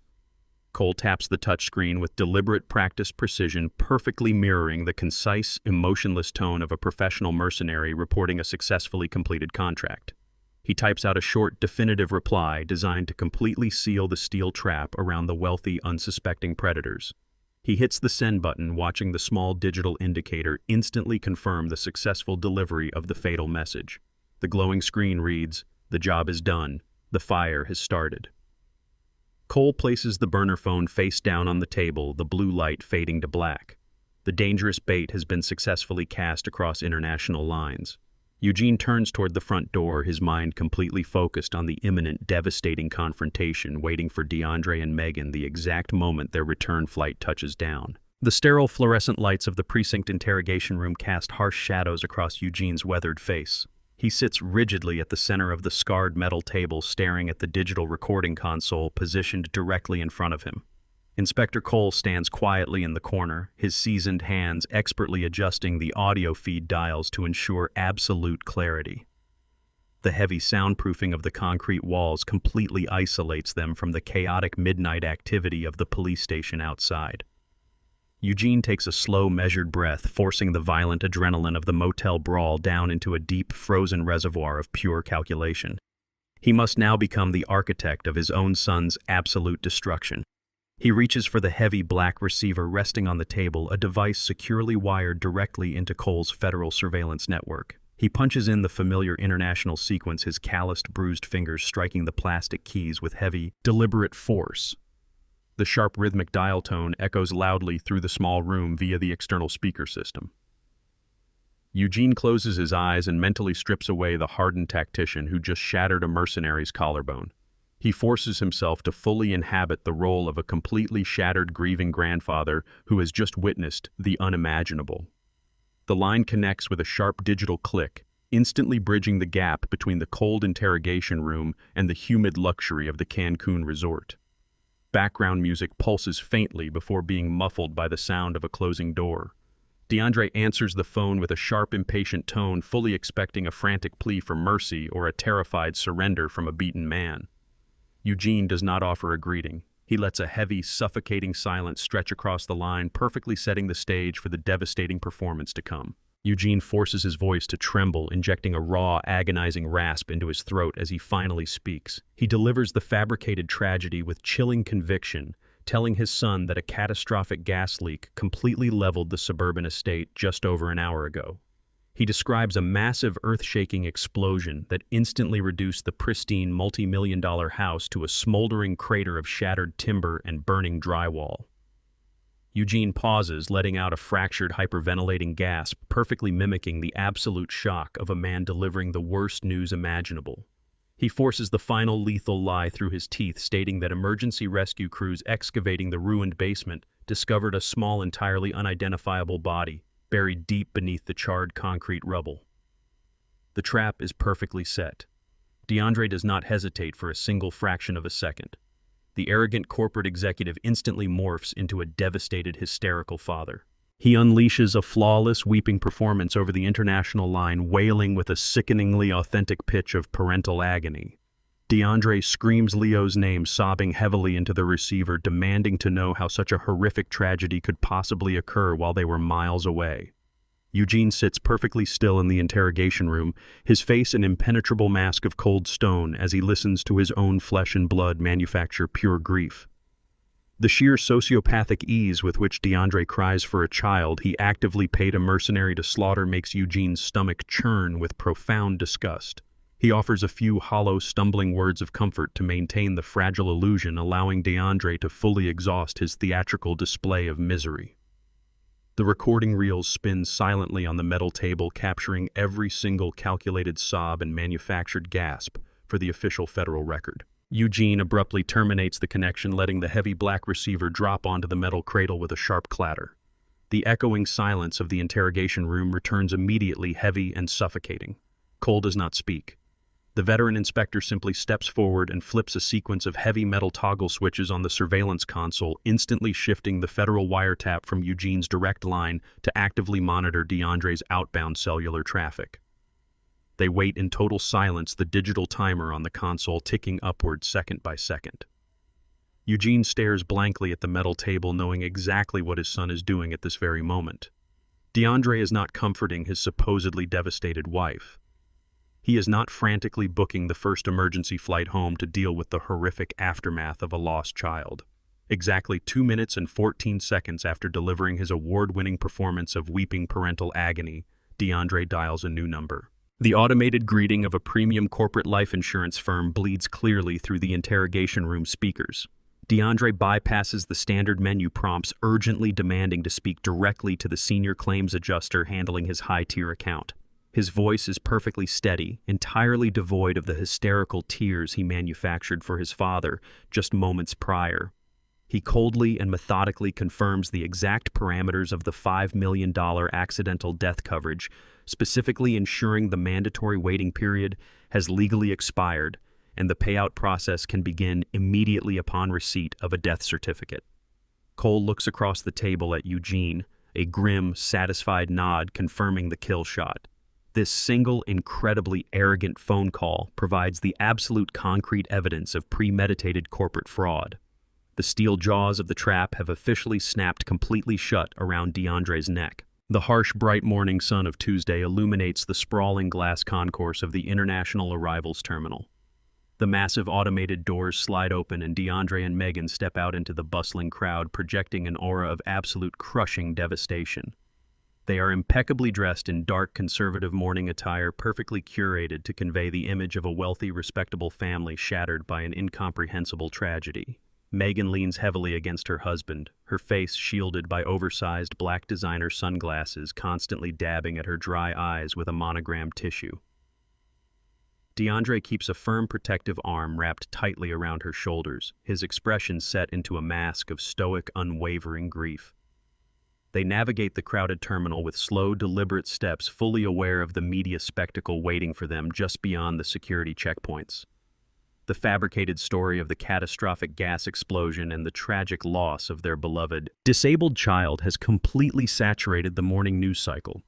A dense cluster of local news cameras and aggressive reporters surges forward the moment the couple breaches the final barrier, their camera flashes detonating like rapid gunfire across the polished terminal floor. DeAndre stops, respectfully shielding his wife from the intrusive lenses, and delivers a brief, emotionally exhausted statement to the pressing microphones. He begs the public for privacy during this horrific time of mourning, perfectly executing the role of the shattered patriarch. They walk confidently toward their waiting luxury town car, entirely convinced that their murderous blueprint succeeded flawlessly and their $5 million payout is completely secure. They have absolutely no idea that their professional mercenary is currently rotting in a federal holding cell, or that a furious grandfather is waiting in the shadows to completely dismantle their fabricated reality. The blinding, rapid-fire staccato of camera shutters echoes sharply across the polished tile floor of the International Arrivals Terminal, creating a chaotic symphony of manufactured sympathy. Dozens of highly aggressive reporters and local news anchors violently shove their foam-tipped microphones over the velvet security ropes, desperate to capture a lucrative soundbite from the grieving suburban socialites. DeAndre stands perfectly rigid at the center of the media circus, wearing a tailored charcoal suit that expertly projects an aura of dignified upper-class suffering. He gently pulls Megan against his chest, shielding her from the flashing bulbs with the practiced protective grace of a devastated patriarch. Megan leans her entire body weight heavily against her husband, hiding her dry eyes behind massive black designer sunglasses. She masterfully plays the role of the utterly heartbroken mother, burying her face into a monogrammed silk handkerchief and letting out a series of ragged, hyperventilating sobs. DeAndre clears his throat and steps closer to the clustered microphones, delivering a flawless, heavily rehearsed monologue regarding the catastrophic gas leak that supposedly leveled their beautiful estate. He deliberately emphasizes Leo's fabricated physical disabilities and profound vulnerability, painting a horrific, gut-wrenching picture of a helpless child trapped entirely alone in a tragic, unavoidable household accident. He explicitly details the agonizing phone call they received while attempting to enjoy a quiet, philanthropic retreat in Mexico, cementing their ironclad geographical alibi on the official public record. The surrounding reporters nod with profound, unquestioning empathy, rapidly jotting down the heartbreaking quotes for the evening broadcast. The wealthy couple commands the narrative with absolute sociopathic precision, successfully manipulating the regional press into building the unshakable foundation for their impending $5 million insurance claim. They stand bathed in the flashing lights, completely convinced they have successfully executed the perfect corporate slaughter. The dense, suffocating wall of aggressive reporters suddenly parts like the Red Sea, forcefully divided by the broad, imposing shoulders of a man wearing a grease-stained canvas work coat. Eugene emerges from the chaotic crowd of journalists and steps directly into the harsh glare of the television cameras. His weathered face remains an impenetrable mask of cold, hardened granite, projecting the image of a quietly shattered grandfather to the surrounding press, while his eyes lock onto his son with the lethal, unwavering intensity of an apex predator. DeAndre catches the movement in his peripheral vision and freezes completely. A microscopic, terrifying tremor of genuine panic shatters his polished corporate facade for a fraction of a second as he registers the impossible sight of his father standing perfectly alive in the airport terminal. DeAndre's frantically calculating mind instantly realizes that the cameras are recording his every twitch. He violently suppresses his rising terror, forces a mask of overwhelming family relief onto his face, and aggressively pulls Eugene into a tight, desperate embrace to maintain the flawless public illusion. The wealthy executive crushes the working-class mechanic against his tailored suit, burying his face into Eugene's shoulder for the benefit of the rolling news lenses. Eugene does not return the affectionate gesture. He stands entirely rigid beneath the flashing bulbs, letting his son hold him in a suffocating grip of pure manufactured deceit. Eugene slowly turns his head, bringing his lips centimeters away from the exposed rim of his son's ear. He does not yell or display a single ounce of physical aggression. He simply lets out a cold, rasping whisper that slices cleanly through the surrounding media chaos and plunges directly into the darkest depths of DeAndre's soul. "Your show is over." Megan instantly detects the sudden paralyzing rigidity seizing her husband's spine. She spots the terrifying hollow panic flooding DeAndre's eyes and immediately steps between the two men, aggressively wedging her small frame into the tense embrace. She places a perfectly manicured hand flat against Eugene's chest, creating a hard physical barrier under the guise of an affectionate, comforting touch. Megan turns sharply back toward the blinding wall of camera flashes, utilizing her shrill, wavering voice to completely shut down the impromptu press conference. She tearfully begs the gathered reporters for immediate privacy, loudly declaring that the devastated family desperately needs time alone to process their horrific loss and begin handling the agonizing funeral arrangements. She signals the heavily armed airport security guards, who instantly surge forward to form a protective human wall around the wealthy couple. Megan forcefully grabs DeAndre by the bicep, physically steering her thoroughly unnerved husband away from his father and dragging him rapidly toward the glass exit doors. They burst out into the humid morning air and dive straight into the plush leather interior of a waiting black luxury town car. The heavy armored doors slam shut instantly, cutting off the chaotic noise of the terminal. DeAndre collapses back against the headrest, his breathing shallow and erratic, as the sheer impossible reality of his father's survival threatens to dismantle his entire psychological fortress. Megan ignores his spiraling panic completely. She leans aggressively through the privacy partition and snaps a sharp, non-negotiable command to the hired driver. They do not instruct the chauffeur to navigate toward the smoldering ruins of their suburban estate, nor do they request a somber trip to the county morgue to identify the remains. They order the driver to head straight for the towering downtown headquarters of their life insurance provider. Exactly 3 blocks away from the towering reflective glass monolith of the corporate insurance building, a battered, unmarked utility van sits idling quietly in a designated loading zone. Eugene, Inspector Cole, and Attorney Hayes sit tightly packed in the dark, cramped cargo bay, surrounded by glowing surveillance monitors and sophisticated federal wiretap equipment. The heavy acoustic paneling of the van completely insulates them from the bustling downtown traffic passing just inches beyond the tinted windows.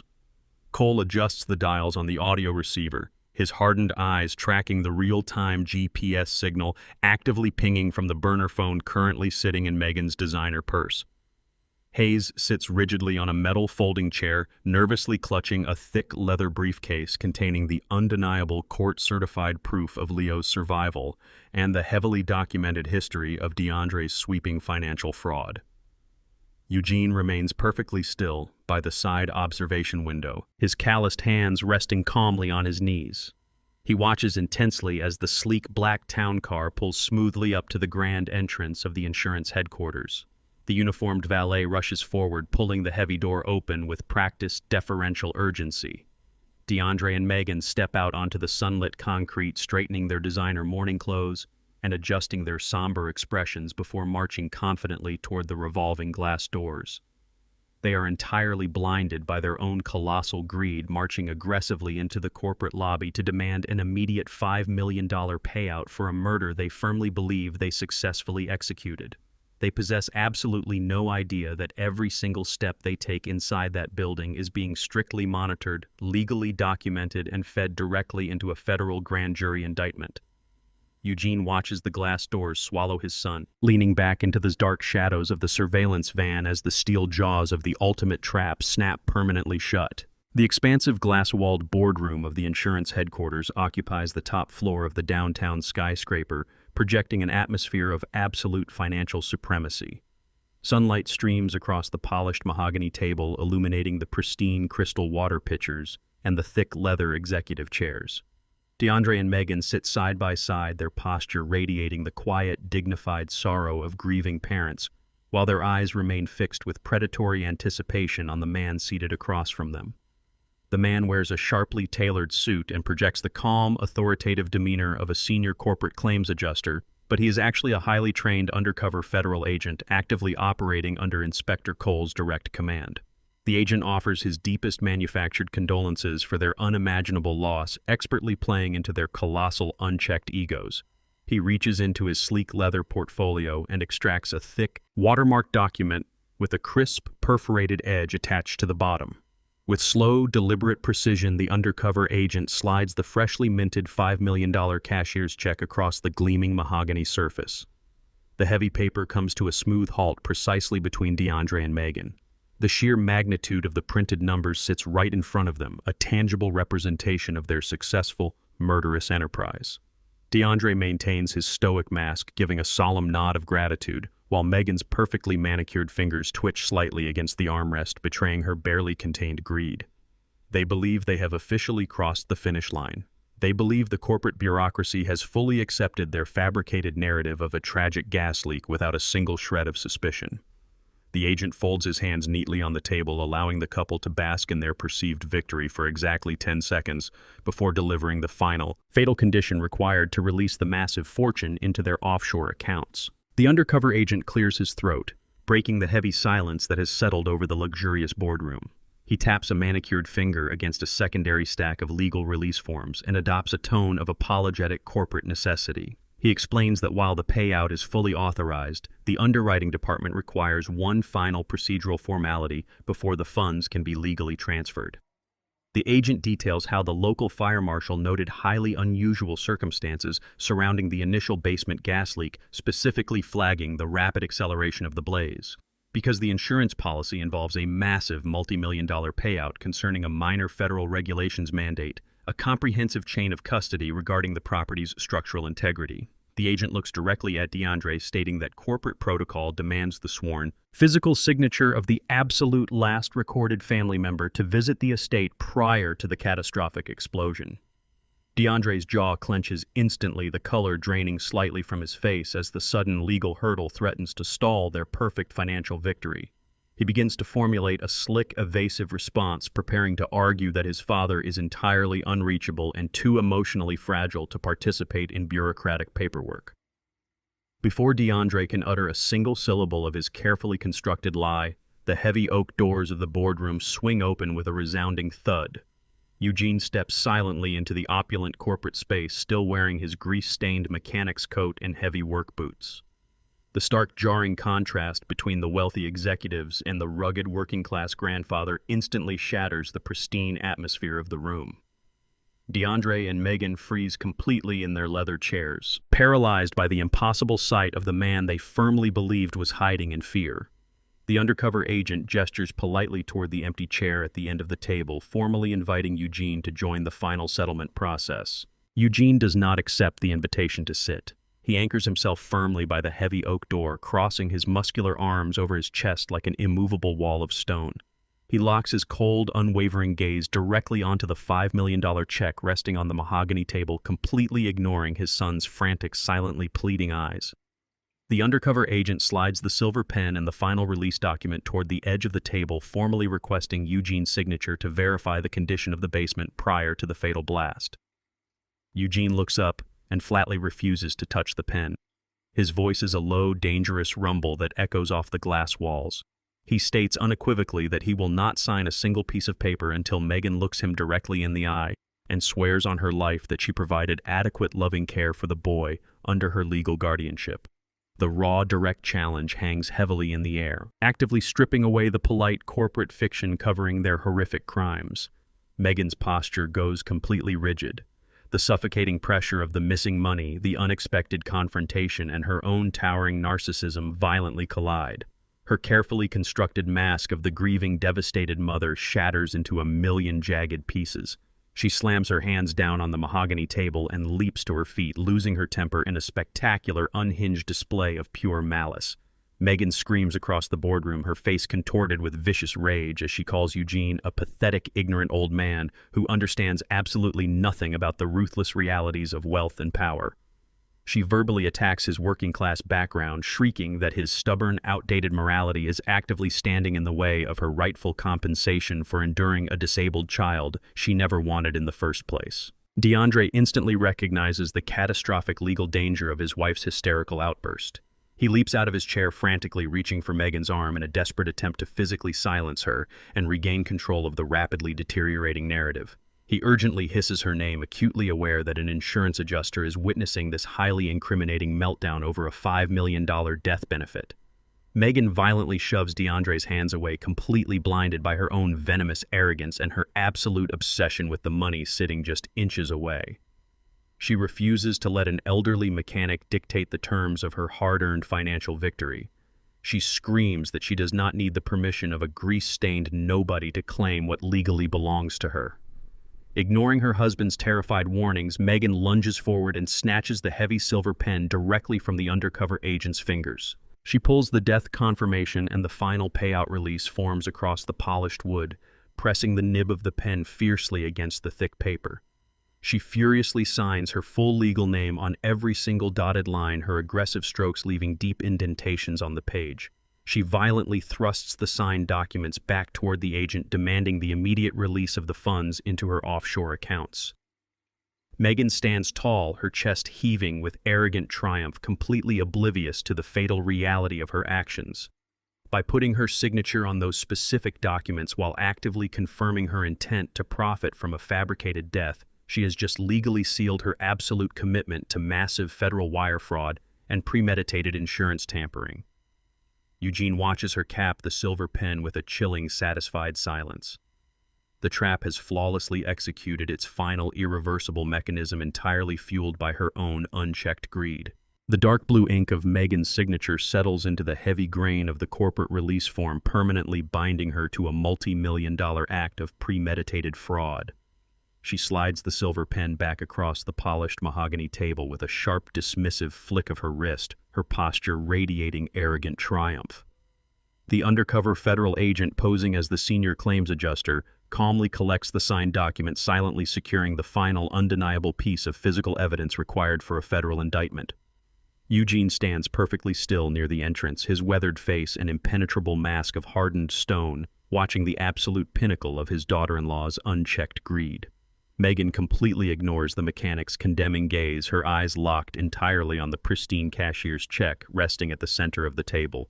She extends her perfectly manicured hand, her diamond rings catching the harsh fluorescent light, fully expecting to grasp the financial reward for a flawlessly executed execution. DeAndre exhales a long, trembling breath of relief beside her, believing they have successfully navigated the final bureaucratic hurdle and secured their stolen future. Before Megan's fingertips can even brush the textured edge of the $5 million check, a sudden thunderous impact shatters the quiet tension of the executive boardroom. The massive oak doors swing inward with explosive, violent force, slamming heavily against the interior walls and immediately halting the transaction.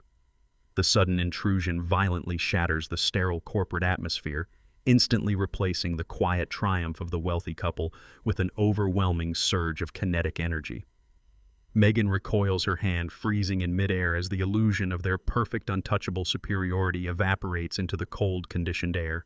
The trap Eugene meticulously engineered over the past 48 hours finally reaches its absolute devastating climax. Inspector Cole marches directly into the center of the opulent corporate boardroom, his imposing presence instantly dominating the space. He is closely flanked by two heavily armed federal agents wearing dark tactical vests, their polished gold shields gleaming brightly against the dark fabric. The sudden appearance of federal law enforcement causes DeAndre to stiffen in absolute terror, his mind racing to calculate how the authorities possibly connected them to the hired mercenary or the explosive basement trap. However, the flashing federal badges are not the catalyst that completely paralyzes the wealthy, murderous couple. Stepping slowly out from the protective shadow of the veteran police inspector is a small, fragile figure that utterly destroys their entire fabricated reality. Leo walks quietly into the bright fluorescent light, breathing entirely unharmed and undeniably alive. The bruised, malnourished boy they deliberately left, chained to a concrete wall to burn in a massive gas explosion, is now standing right in front of them.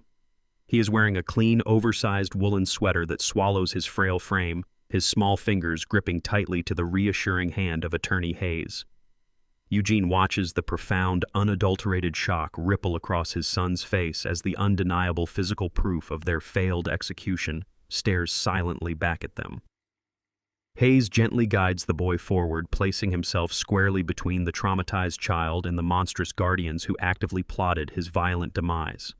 The carefully constructed narrative of a tragic, unavoidable household accident instantly disintegrates into a blatant, easily provable lie.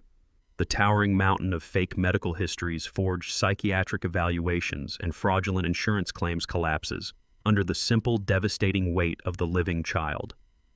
The execution failed. The cleaner was neutralized, and the ultimate victims have arrived to reclaim their stolen justice. All the artificial color rapidly drains from Megan's meticulously contoured face, leaving behind a sickly, terrifying pallor of absolute realization. Her arrogant, triumphant sneer vanishes instantly, replaced by the wide-eyed, hyperventilating panic of a predator suddenly caught in a steel trap.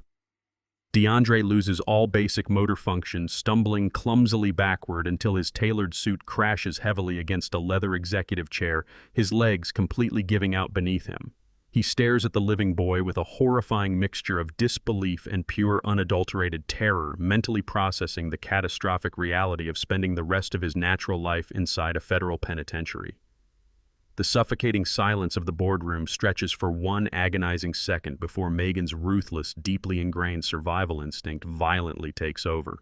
She does not attempt to comfort her husband, nor does she try to maintain the unified front of a grieving couple navigating a profound misunderstanding. Megan instantly pivots, stepping aggressively away from DeAndre and thrusting a manicured finger directly at his chest. She unleashes a shrill, hysterical barrage of accusations, loudly screaming to the federal agents that her husband orchestrated the entire murderous plot from the very beginning. She desperately attempts to rewrite history in real time, frantically claiming that DeAndre forced her to comply with the massive insurance fraud under the constant threat of severe physical violence. Megan wildly insists that she had absolutely no knowledge of the rigged basement gas lines, or the hired mercenary portraying herself as a terrified, completely innocent hostage trapped in a sociopath's deadly scheme. She sacrifices the man she married without a single shred of hesitation or moral conflict, viciously throwing him to the authorities in a pathetic, transparent bid to save her own skin and escape the impending federal indictment. The sheer brazen audacity of Megan's instantaneous betrayal finally snaps the last remaining thread of DeAndre's fragile sanity. The polished, calculating corporate executive completely vanishes violently, replaced by a feral, cornered animal reacting to pure, unmitigated rage. DeAndre lets out a guttural roar of absolute fury, launching his entire body weight forward with terrifying speed. He lunges directly across the edge of the mahogany boardroom table, his outstretched hands locking violently around Megan's throat before she can utter another fabricated accusation. The heavy impact drives them both backward, crashing hard against the tempered glass wall of the corporate office. Megan thrashes wildly, her manicured nails clawing desperately at his forearms as DeAndre squeezes with lethal, uncontrollable force, actively attempting to silence the woman, aggressively dismantling his entire life. Inspector Cole does not hesitate or issue a verbal warning to the grappling suspects. He barks a single sharp command to the federal agents standing at his side. The two tactical officers instantly draw their heavy yellow service tasers, aiming the laser sights squarely at the center mass of the struggling couple. Two sharp, distinct pops echo through the room as the pressurized cartridges deploy. The electrified barbs embed deeply into the expensive fabrics of their designer morning clothes, delivering 50,000 volts of raw electricity directly into their nervous systems. DeAndre and Megan instantly collapse to the polished floor in a tangled, violently convulsing heap. The agents swarm the downed predators, aggressively wrenching their arms behind their backs and ratcheting heavy steel handcuffs tightly around their wrists. Eugene stands silently near the doorway, shielding Leo's eyes from the violent spectacle. The pristine, untouchable illusion of their wealthy, powerful suburban marriage officially ends in a chaotic tangle of cold steel and surging electricity. The deafening hum of the air conditioning unit dominates the sterile, windowless interrogation chamber deep within the federal holding facility. Eugene sits completely motionless on a cold steel chair, his posture rigid and his breathing measured, projecting an aura of absolute, terrifying calm. Across the heavily scarred metal table sits the man who was once the polished, untouchable executive of a corporate empire. DeAndre is now stripped of his tailored charcoal suits and expensive Italian leather shoes, swallowed instead by the shapeless, humiliating fabric of a fluorescent orange penitentiary jumpsuit. His wrists are bound by heavy steel shackles secured to a thick iron ring bolted directly into the concrete floor. The towering arrogance that defined his existence just 48 hours prior has entirely evaporated, replaced by the hollow, trembling shell of a broken man facing the total annihilation of his future. The harsh fluorescent lights cast deep, sickly shadows across DeAndre's face, highlighting the dark, bruised rings beneath his terrified eyes and the fresh, angry burn marks on his neck from the federal taser barbs. He stares down at his shackled hands, unable to meet the unwavering, predatory gaze of the mechanic sitting across the table. Eugene observes the pathetic trembling of his son's shoulders, feeling no pity or parental warmth, only a profound, freezing disgust. This is the exact man who calculated the monetary value of a disabled child's life and deemed it a profitable sacrifice. The silence between them stretches into a suffocating, unbearable weight, pressing down on DeAndre until the crushing reality of his permanent incarceration shatters his fragile composure. He finally looks up, his eyes bloodshot and brimming with panicked, desperate tears, realizing that the grandfather he plotted to destroy is now the absolute final arbiter of his miserable fate. DeAndre shatters the heavy silence with a sudden, wretched sob, letting the tears spill freely down his bruised cheeks in a pathetic display of manufactured victimization. He leans forward as far as the heavy iron chains permit, desperately attempting to manipulate the deep paternal bond he believes still exists. He unleashes a frantic, hyperventilating monologue, vigorously shifting the entire burden of guilt onto his wife and his demanding professional environment. DeAndre cries that the suffocating pressure of his ruthless corporate job corrupted his judgment, whining that Megan's endless toxic demands for a flawless social image forced him to comply with the murderous insurance scheme. He shamelessly paints himself as a helpless, manipulated hostage, trapped within his own affluent lifestyle, entirely minimizing his active role in hiring a heavily armed mercenary to execute a child. The weeping executive begs Eugene to forget the violence, pleading with agonizing desperation for his father to mortgage his modest suburban home to post the massive federal bail. Eugene listens to the pathetic, cowardly evasion of accountability without moving a single muscle in his weathered face.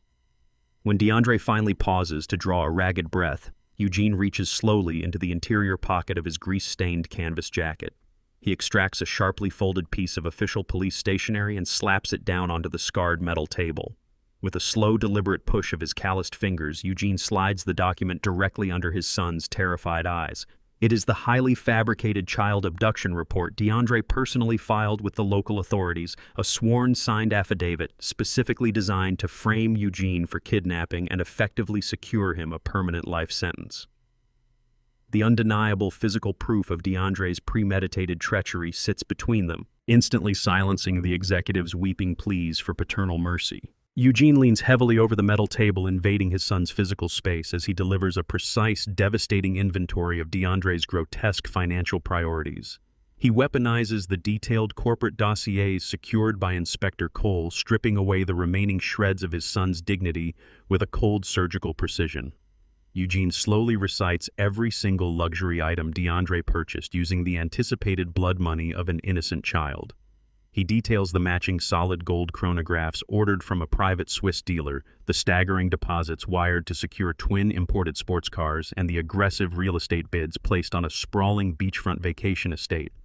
Eugene forces DeAndre to listen to the exact monetary breakdown of his soul, outlining how the $5 million of insurance fraud was meticulously divided into frivolous, status-obsessed acquisitions before the smoke in the basement had even cleared. The mechanic's voice drops into a lethal, vibrating register as he brutally dissects the exact moment DeAndre finalized his treachery. Eugene vividly recounts the specific Tuesday afternoon when DeAndre authorized the child welfare raid and immediately drove to a luxury dealership to sign the vehicle purchase agreements. He stares directly into the terrified, bloodshot eyes of the convicted felon, methodically explaining how DeAndre consciously weighed the total deprivation of his own father's freedom against the temporary thrill of an imported leather steering wheel.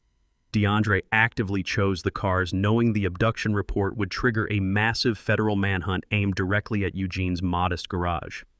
Every single luxury purchase was directly financed by a calculated willingness to send his own flesh and blood to a maximum security prison.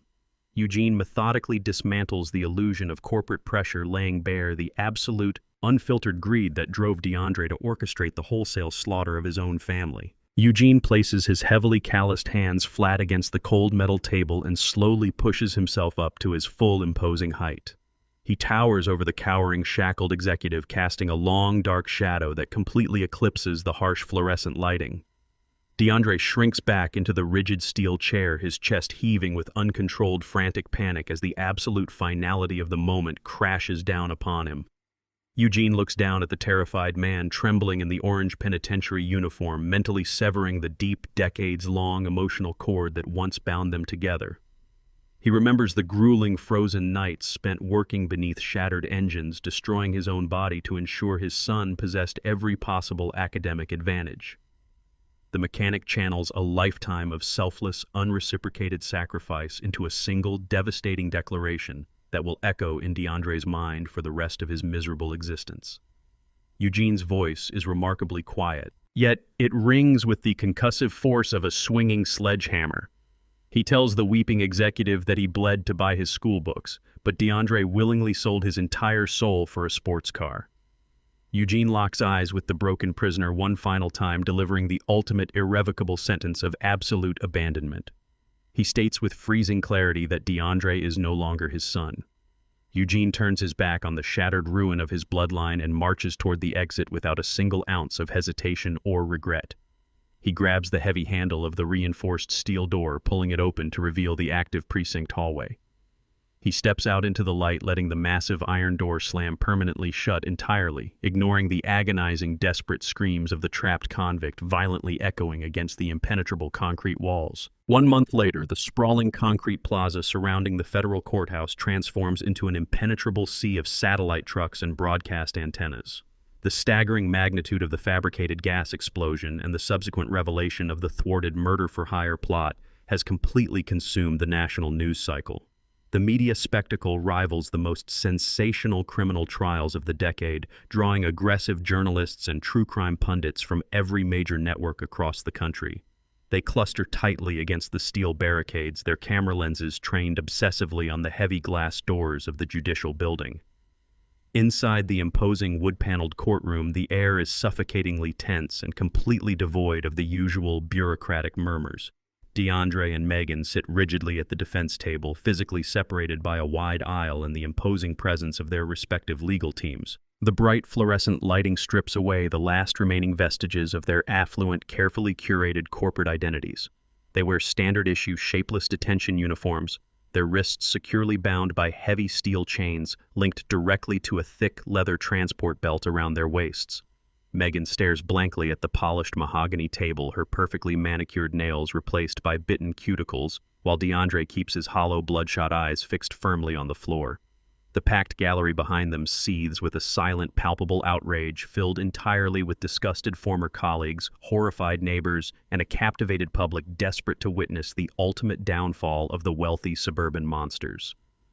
Eugene sits quietly in the front row of the gallery, his massive shoulders encased in a freshly pressed, inexpensive dark suit. He keeps a firm, protective grip on Leo's small hand, completely ignoring the burning, hateful glares Megan periodically shoots in their direction. Megan's high-priced, incredibly aggressive defense attorney immediately seizes the floor the moment the presiding federal judge calls the preliminary hearing to order. The seasoned lawyer launches into a heavily rehearsed, impassioned monologue designed entirely to paint his client as a tragic, thoroughly manipulated victim of severe psychological abuse.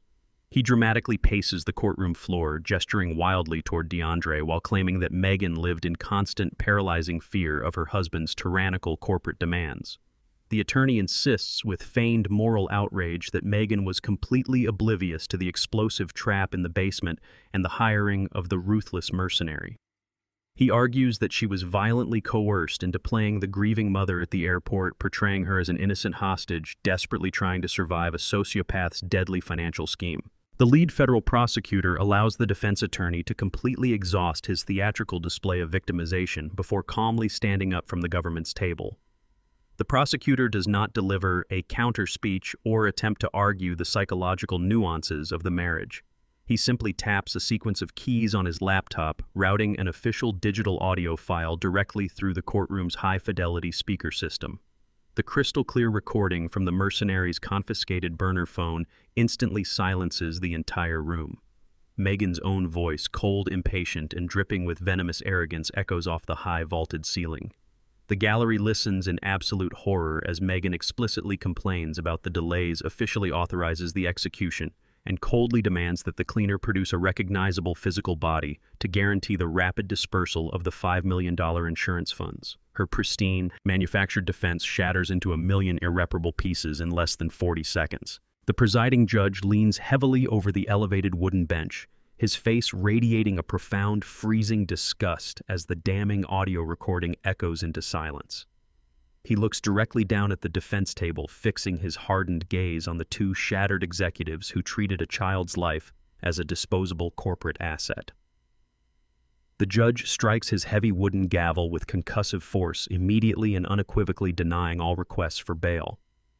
He states for the official court record that the sheer calculated depravity of their premeditated crimes designates both defendants as an extreme flight risk and an absolute danger to the community. The federal prosecutor formally reads the finalized indictment, outlining 12 separate devastating federal charges ranging from wire fraud and insurance tampering to conspiracy to commit murder and the hiring of an unlicensed assassin across international lines. The sheer legal gravity of the comprehensive indictment guarantees a mandatory minimum sentence of life in federal prison without the slightest possibility of parole or early release. The catastrophic consequences of their unchecked greed cascade violently beyond the courtroom walls. Acting on the federal judge's immediate authorization, government authorities systematically dismantle the couple's entire financial empire within hours. Heavily armed agents raid the smoldering suburban property, officially seizing the multi-million-dollar estate under civil forfeiture laws. Federal auditors instantly freeze and drain their offshore bank accounts, liquidate their extensive stock portfolios, and impound the twin imported sports cars DeAndre purchased with his son's anticipated blood money. The impenetrable fortress of wealth and legal immunity they spent years ruthlessly building is entirely eradicated, leaving them with absolutely nothing but the orange penitentiary jumpsuits on their backs. The heavy oak doors of the federal courtroom swing open, signaling the definitive end of the initial legal proceedings. Eugene steps out into the expansive marble corridor, bypassing the stunned murmurs of the departing gallery. He reaches down and hoists Leo up onto his broad shoulders, holding the small, resilient boy securely against his chest. Leo wraps his arms tightly around his grandfather's neck, burying his face into the fabric of the dark suit to avoid the overwhelming sensory chaos of the building. Eugene marches with heavy, unyielding strides through the elaborate security checkpoints and pushes open the heavy glass doors leading directly out to the sunlit concrete plaza. A massive, surging tidal wave of reporters and aggressive camera crews instantly swarms them, screaming questions and frantically thrusting foam-tipped microphones directly into Eugene's path. They beg for a sensational soundbite, demanding to know how it feels to single-handedly destroy his own son and expose such a horrific, cold-blooded corporate conspiracy. Eugene does not break his stride or offer a single syllable of gratification to the ravenous media machine. He raises his large, calloused hand, expertly shielding Leo's fragile face from the blinding strobe of the rapid-fire camera flashes. He navigates the dense, shouting crowd with the unstoppable force of a quiet freight train, keeping his eyes locked firmly on the waiting transport vehicle parked at the edge of the curb. Eugene understands that true power does not require a public monologue or a vindictive display of triumph for the evening news. He remains completely silent as he safely secures his grandson in the back seat, allowing the devastating finality of the federal justice system to do all the talking. The devastating federal indictment against DeAndre and Megan permanently dismantles their affluent empire, but the war for Leo's future immediately spawns a vicious new battlefield.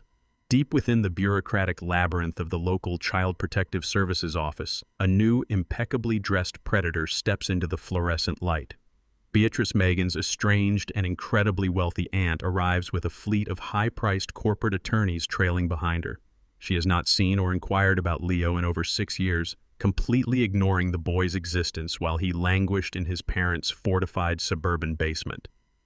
However, the explosive national media coverage surrounding the botched murder-for-hire plot has suddenly alerted her to a highly lucrative reality. The state is now actively managing Leo's untouched $3 million medical trust fund, a massive pool of untraceable cash legally attached to the boy's guardianship. Beatrice bypasses the crowded public waiting area and marches directly into the regional director's office to file an aggressive, expedited petition for immediate emergency custody. She wields her extensive social connections and immense financial resources like a bludgeon, demanding that the traumatized child be handed over to her pristine, upper-class estate by nightfall. Her tailored designer suits and perfectly rehearsed tears of familial concern perfectly mask her absolute calculating greed. She views the battered silent boy not as a surviving victim of horrific abuse, but as a highly profitable, court-sanctioned financial asset waiting to be ruthlessly exploited. Eugene, still processing the monumental federal victory at the courthouse, receives the urgent, sickening phone call from Attorney Hayes just as he is pulling his truck into his driveway. The brutal reality crashes down upon the exhausted mechanic.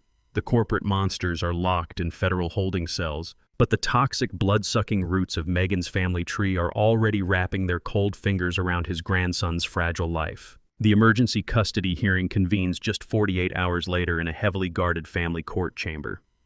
Beatrice's lead litigator immediately launches a vile, highly calculated character assassination against Eugene, utilizing aggressive, thinly veiled racial codes to completely disqualify the devoted grandfather. The slick attorney paces the courtroom, projecting a slideshow of Eugene's modest, grease-stained auto garage and his small, working-class suburban home on the visual monitors. The lawyer dramatically contrasts these humble images with Beatrice's sprawling, gated country estate, arguing that an elderly, single black mechanic living in a blue-collar neighborhood cannot possibly provide a suitable environment for a fragile white child. He leans heavily into the fabricated medical history initially engineered by DeAndre and Megan, waving the fraudulent documents in the air to emphasize Leo's supposed severe special needs. The attorney insists that the boy requires around-the-clock specialized care, elite private tutoring, and extensive physical therapy that a man who spends his days repairing engines simply cannot afford or comprehend. He paints Eugene as a well-meaning but fundamentally inadequate caretaker, a man whose age, race, and socioeconomic status inherently disqualify him from managing a deeply traumatized child with complex neurological deficits. Beatrice sits at the petitioner's table, dabbing her dry eyes with a silk handkerchief, projecting the image of a reluctant but responsible savior stepping in to rescue a vulnerable relative from a grim, impoverished future. She relies entirely on systemic prejudice and the blinding power of her vast wealth to bulldoze the legal system. Eugene sits rigidly next to Attorney Hayes, listening to his entire life of honest, back-breaking labor being twisted into a legal liability. He grips the edge of the wooden defense table, his knuckles turning white as the vicious elitist narrative attempts to rip his grandson from his arms, using the exact same prejudice tactics his son had so easily adopted. Eugene does not let the elitist slander stand unchallenged. Attorney Hayes rises from the defense table with absolute surgical precision, carrying a massive stack of freshly minted court-ordered medical evaluations. Hayes systematically obliterates Beatrice's entire legal foundation, informing the presiding judge that Eugene did not waste a single second resting on his laurels after rescuing the boy from the basement. Over the past month, Eugene utilized every cent of his personal savings to secretly transport Leo to the top pediatric neurologists and trauma specialists in the state. Hayes slides the comprehensive certified medical reports across the judge's bench, officially destroying the horrific medical fiction originally engineered by DeAndre and Megan. The leading experts definitively conclude that Leo does not suffer from cerebral palsy, severe neurological deficits, or any congenital brain damage whatsoever. Hayes reads the lead physician's statement aloud, confirming that the boy's physical delays, persistent silence, and apparent developmental struggles are the direct, exclusive result of severe, prolonged psychological trauma and years of forced, agonizing isolation. Leo is a perfectly healthy child who was systematically starved of human affection, deliberately kept away from proper physical stimuli, and terrorized into total submission by his own parents. Hayes locks eyes with Beatrice's stunned legal team, driving the final nail into their predatory custody petition. He argues fiercely that placing the boy in the custody of a distant wealthy relative who only appeared when a $3 million trust fund became available would instantly trigger a fatal psychological regression. The only medicine the traumatized child desperately requires is the absolute unwavering and demonstrated love of the grandfather who risked his own freedom and life to tear him out of a burning explosive trap. The comprehensive medical truth completely shatters the aunt's vicious narrative, exposing her petition as a transparent, deeply cynical cash grab. The family court judge sets the thick stack of medical evaluations down on the elevated wooden bench, peering over his reading glasses with a profound, somber expression. He looks past the aggressive, highly paid attorneys and the scheming, wealthy aunt, focusing his entire attention on the small, fragile boy sitting quietly at the defense table. The judge recognizes that despite the immense legal maneuvering and the staggering financial stakes, the ultimate authority in this chamber belongs entirely to the surviving victim. He leans forward, his voice softening into a gentle, reassuring tone, and addresses Leo directly. He asks the child a simple, straightforward question regarding where he actually feels safe and who he wants to live with permanently. The massive courtroom falls into an absolute suffocating silence. Beatrice holds her breath, fully expecting the traumatized, unresponsive child to remain completely mute legally, forcing the judge to default to the wealthiest, most resourced petitioner. Leo sits perfectly still for a long, agonizing moment. He turns his head slowly, looking up at the weathered, grease-stained hands resting on the table right next to him. The boy reaches out and wraps his small, trembling fingers tightly around Eugene's massive, calloused palm. Eugene gently squeezes the boy's hand, offering a silent, unbreakable vow of absolute protection. Leo takes a deep, steadying breath, drawing upon the immense strength radiating from his grandfather. For the first time since he was locked away in the dark, freezing suburban basement, the boy finally breaks his agonizing silence. His voice is small and fragile, yet it rings through the cavernous courtroom with absolute, undeniable clarity. He looks directly up at the presiding judge and speaks the words that permanently end the war. "I want to stay with Grandpa." 12 full months drift past the violent destruction of the oppressive subterranean prison, bringing a quiet, unyielding peace to the sprawling suburban property Eugene reclaimed and transformed. The violent, sensational media circus that once choked their streets has entirely evaporated, replaced by the steady, rhythmic passage of changing seasons and the comforting sounds of absolute domestic tranquility. Eugene and Leo build a new, unbreakable routine within the brightly lit walls of their reconstructed sanctuary. The boy, entirely free from the suffocating terror of his parents' calculated abuse, thrives under his grandfather's unwavering, patient devotion, his laughter now echoing freely through the massive, sunlit playroom. The deep, agonizing wounds inflicted by corporate greed slowly heal, closing over with the resilient scars of genuine familial love. The quiet rhythm of their new existence remains completely undisturbed until a brisk Tuesday morning in late autumn. The local mail carrier pulls up to the reinforced steel mailbox, standing at the edge of the sprawling estate, sorting through the usual stack of utility bills and hardware catalogs. He pauses, his fingers lingering on a thick, coarse envelope bearing the unmistakable sterile stamp of a maximum security federal penitentiary. The heavy parcel slides through the metal slot, landing with a dull, heavy thud against the bottom of the receptacle. Eugene walks down the long paved driveway shortly after dawn, his heavy work boots crunching against the fallen autumn leaves. He opens the mailbox and immediately recognizes the stiff institutional stationery resting at the bottom. The return address, printed sharply in the upper left corner, carries the official designation of the federal correctional facility located 3 states away. Directly beneath the sterile government ink is the meticulously printed name of the man who once engineered the absolute destruction of his own family. DeAndre has finally reached out from the cold, concrete depths of his permanent incarceration. Eugene carries the coarse federal envelope back inside the quiet house, breaking the heavy seal with a sharp metal letter opener. He expects to find another pathetic, desperate plea for financial salvation, or a frantic demand to mortgage the remaining estate to fund a futile appellate campaign. Instead, the stiff-lined paper reveals a completely different narrative. The meticulously written letter contains absolutely no mention of money, no desperate begging for clemency, and no pathetic attempts to shift the overwhelming burden of blame onto his incarcerated wife. DeAndre writes with the chilling absolute clarity of a man who has finally stopped running from the catastrophic consequences of his own unchecked ambition. He delivers a raw, broken apology, stripping away every ounce of the manufactured corporate arrogance that defined his previous existence. The disgraced executive explicitly accepts the terrifying finality of his mandatory life sentence, acknowledging that he absolutely deserves to die within the suffocating concrete walls of the federal penitentiary. DeAndre uses the stark, unforgiving ink to methodically confess his profound moral failure, openly admitting that the blinding pursuit of wealth and suburban status mutated him into an unrecognizable, cold-blooded monster.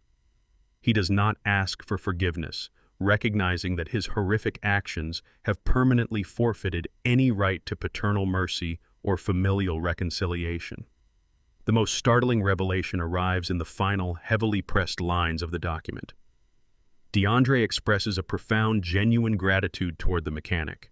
He explicitly thanks his father for engineering the explosive trap and orchestrating his permanent downfall. He recognizes that Eugene's swift, unforgiving intervention was the only force powerful enough to stop him before he actually committed the ultimate unforgivable atrocity of murdering an innocent, disabled child for a massive insurance payout.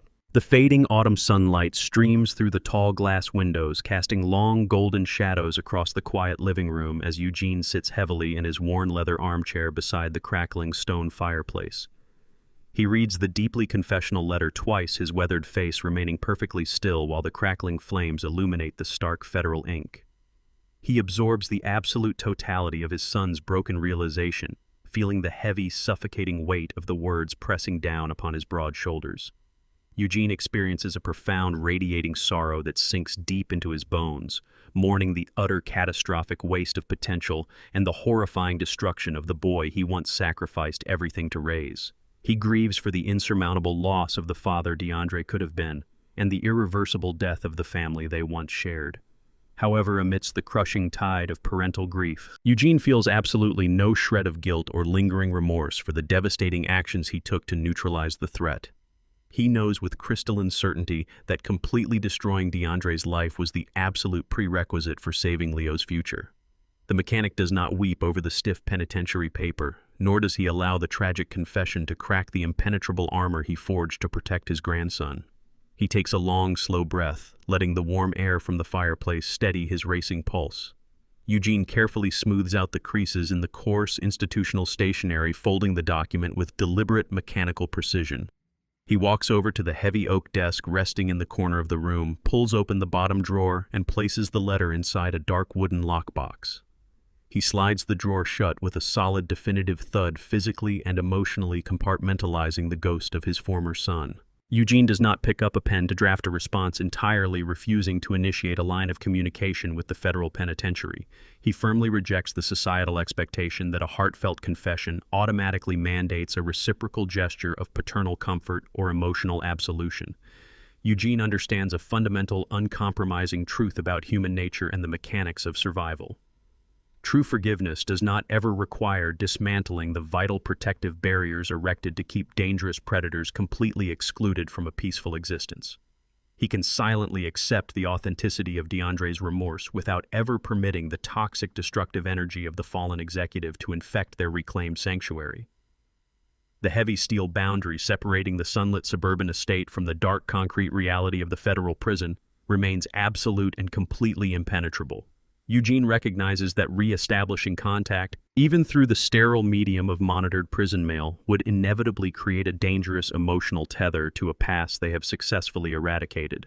His primary overriding obligation belongs entirely to the thriving, joyful boy, currently building complex wooden block towers in the adjacent sunlit playroom. Eugene has fought a brutal, exhausting war against corporate greed, familial betrayal, and systemic legal manipulation to secure this quiet domestic harmony. He has meticulously constructed a fortress of unconditional love and absolute safety for his grandson, and he will never compromise that structural integrity for the sake of a shattered convict's emotional relief. Eugene turns his back on the heavy oak desk, leaving the locked drawer and its tragic contents securely buried in the past. He walks out of the quiet study and steps into the bright, resonant warmth of the playroom, fully embracing the peaceful, untainted future he fought so ruthlessly to build. Golden morning sunlight spills in broad, unbroken beams across the weathered wooden planks of Eugene's modest suburban porch, casting a warm and steady glow over a world finally at peace. The crisp, clean autumn air carries the faint scent of drying leaves and heavy engine grease, a familiar, comforting perfume that anchors the veteran mechanic to the quiet reality he fought so viciously to protect. Eugene, now 69 years old, sits heavily on the top step, his broad shoulders relaxed beneath the worn fabric of a thick flannel shirt. He holds a chipped ceramic mug in his massive, calloused hands, letting the steam from the bitter black coffee rise and dissipate into the cool morning breeze.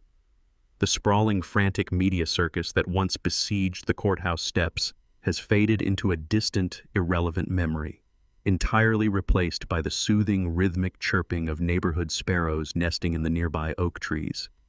He watches a pair of squirrels dart across the dewy grass, taking a slow, deliberate sip of the scorching liquid. The deep, agonizing lines etched into his weathered face over the past year have softened considerably, no longer pulled taut by the constant, suffocating terror of legal warfare and familial betrayal. He has permanently traded the toxic atmosphere of sterile courtrooms and concrete detention facilities for the pure, unadulterated tranquility of his own property. The sprawling estate he claimed from his son's ruined corporate empire has been successfully repurposed, but this modest working-class home remains his true sanctuary. It is a place completely stripped of pretense, built entirely on a solid foundation of honest labor and quiet endurance. Eugene takes another slow drink of his coffee, savoring the profound absolute silence of a life entirely cleared of toxic ambition. The demons of his past have been permanently locked away. A sudden, brilliant burst of unrestrained laughter shatters the morning quiet as Leo bursts through the heavy oak front door, his small feet pounding eagerly against the wooden porch. The boy sprints across the damp, manicured lawn with an explosive, vibrant energy that completely defies the horrific, isolated trauma of his previous existence in the freezing suburban basement. He is profoundly healthy, his cheeks flushed with vibrant color and his eyes shining with a bright, curious light that completely eradicates the hollow, terrified stare of the past. Leo skids to a halt near the edge of the driveway, grabbing the handlebars of a small, slightly battered red bicycle resting on its side in the tall grass. He drags the metal frame toward the porch steps, the loose, derailed chain clattering loudly against the concrete pavement. Eugene sets his coffee mug down on the wooden railing, a slow, genuine smile breaking across his weathered face as he watches his grandson approach. The mechanic reaches into the heavy canvas tool belt resting beside his boots and extracts a polished steel wrench, its surface gleaming brightly in the autumn sun. He steps down onto the driveway and kneels beside the boy, turning the simple mechanical failure into a moment of quiet, deliberate instruction. Eugene places his massive, grease-stained hands gently over Leo's small fingers, guiding them carefully toward the rear axle of the bicycle. He patiently explains the fundamental mechanics of tension and leverage, speaking in a low, rumbling voice that commands absolute trust.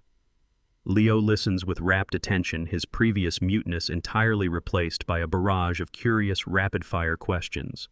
Together, they grip the cold steel tool and pull with steady, synchronized force, pulling the rear wheel back and sliding the loose chain perfectly taut against the metal gears. The $3 million originally locked within the state-mandated medical trust fund remains entirely untouched, silently accumulating compound interest within a highly secure, heavily guarded federal account. Eugene has absolutely no intention of withdrawing a single cent of the massive fortune to fund their modest daily existence, viewing the immense wealth not as a sudden windfall, but as a heavily shielded guarantee for Leo's distant future. The staggering sum is legally earmarked exclusively to secure the boy a brilliant, unhindered college education and a lifetime of absolute financial independence. Eugene continues to fund their quiet life entirely through the honest, grueling labor of his mechanic shop, refusing to let the toxic residue of DeAndre's corporate greed infiltrate their newly established domestic harmony. The brutal, devastating extraction of the cancerous family bond was a horrific trial, demanding the total annihilation of Eugene's own flesh and blood to sever the deadly infection. He had to completely destroy his son's life and systematically dismantle a wealthy, influential network of suburban predators to shield his grandson from an explosive, premeditated execution. Yet as Eugene watches Leo eagerly spin the newly repaired bicycle tire, he knows with crystalline certainty that the agonizing sacrifice was absolutely necessary. Removing the sociopathic guardians and their grasping, opportunistic relatives successfully saved an innocent, deeply vulnerable life from total consumption. The agonizing surgical removal of the toxic roots ensured that the boy could finally breathe, heal, and thrive without the constant looming threat of physical destruction or psychological manipulation. Eugene successfully traded the hollow illusion of a unified family tree for the undeniable, vibrant reality of a rescued child, cementing a permanent, impenetrable barrier between the boy's limitless potential and the dark, grasping hands of his former tormentors. Eugene requires absolutely no external validation from the media, the justice system, or the surrounding society to confirm the profound righteousness of his actions. His personal dignity remains completely intact, forged in the intense, agonizing fires of profound sacrifice and unwavering moral clarity. He does not seek public praise or harbor any desire to perform the role of a tragic suburban hero for the evening news cameras. His ultimate fulfillment is derived entirely from the bright, uninhibited laughter ringing out across his driveway, a sound that completely drowns out the lingering ghosts of the past year's legal and emotional warfare. Eugene looks down at the boy, enthusiastically testing the tension of the newly repaired bicycle chain, realizing that true familial bonds are not forged by genetic obligation or legal documentation. Leo shares absolutely none of his biological blood, yet the small, vibrant child shares the very core of his resilient heart. They are bound together by a profound, unbreakable loyalty, born from survival trust and mutual salvation. Eugene steps back, wiping a smudge of dark engine grease from his thumb, and watches his grandson climb eagerly onto the red vinyl bicycle seat. The mechanic taps the heavy steel wrench lightly against the hollow metal frame of the bicycle, producing a steady, rhythmic chime that echoes clearly through the crisp morning air. The crisp metallic ping rings out like a definitive starting bell, signaling the absolute end of the darkness and the brilliant arrival of a protected life. Leo pushes his feet down hard onto the pedals, launching himself forward down the long, sunlit stretch of the suburban pavement. Eugene stands perfectly still on the quiet driveway, watching the boy ride away, knowing with absolute certainty that the future has finally begun. The overwhelming victory at the federal courthouse barely has time to settle before a vicious new legal battlefield opens. The war for Leo's future is far from over. Deep within the sterile bureaucratic labyrinth of the Regional Child Protective Services Office, a new predator steps into the fluorescent light. Beatrice Megan's estranged and incredibly wealthy aunt arrives unannounced with a fleet of aggressive corporate litigators trailing closely behind her. She has not seen, contacted, or inquired about Leo in over 6 years, comfortably ignoring the disabled child's existence while he languished in that freezing suburban basement. However, the sensational national media coverage surrounding the explosive murder-for-hire plot has suddenly alerted her to a highly lucrative financial reality. The state is currently overseeing Leo's untouched $3 million medical trust fund, a massive pool of guaranteed wealth legally attached to the boy's permanent guardianship. Beatrice bypasses the crowded public waiting room and marches directly into the director's office to file a heavily expedited petition for emergency custody. She wields her elite social connections and immense financial resources like a bludgeon, demanding the traumatized boy be handed over to her sprawling country estate by nightfall. Her tailored designer suits and perfectly rehearsed tears of familial concern flawlessly mask her absolute calculating greed. She views the silent battered child not as a surviving victim of horrific abuse, but as a highly profitable court-sanctioned financial asset waiting to be ruthlessly exploited. Eugene receives the urgent, sickening phone call from Attorney Hayes just as he is pulling his work truck into his driveway. The brutal reality crashes down upon the exhausted mechanic.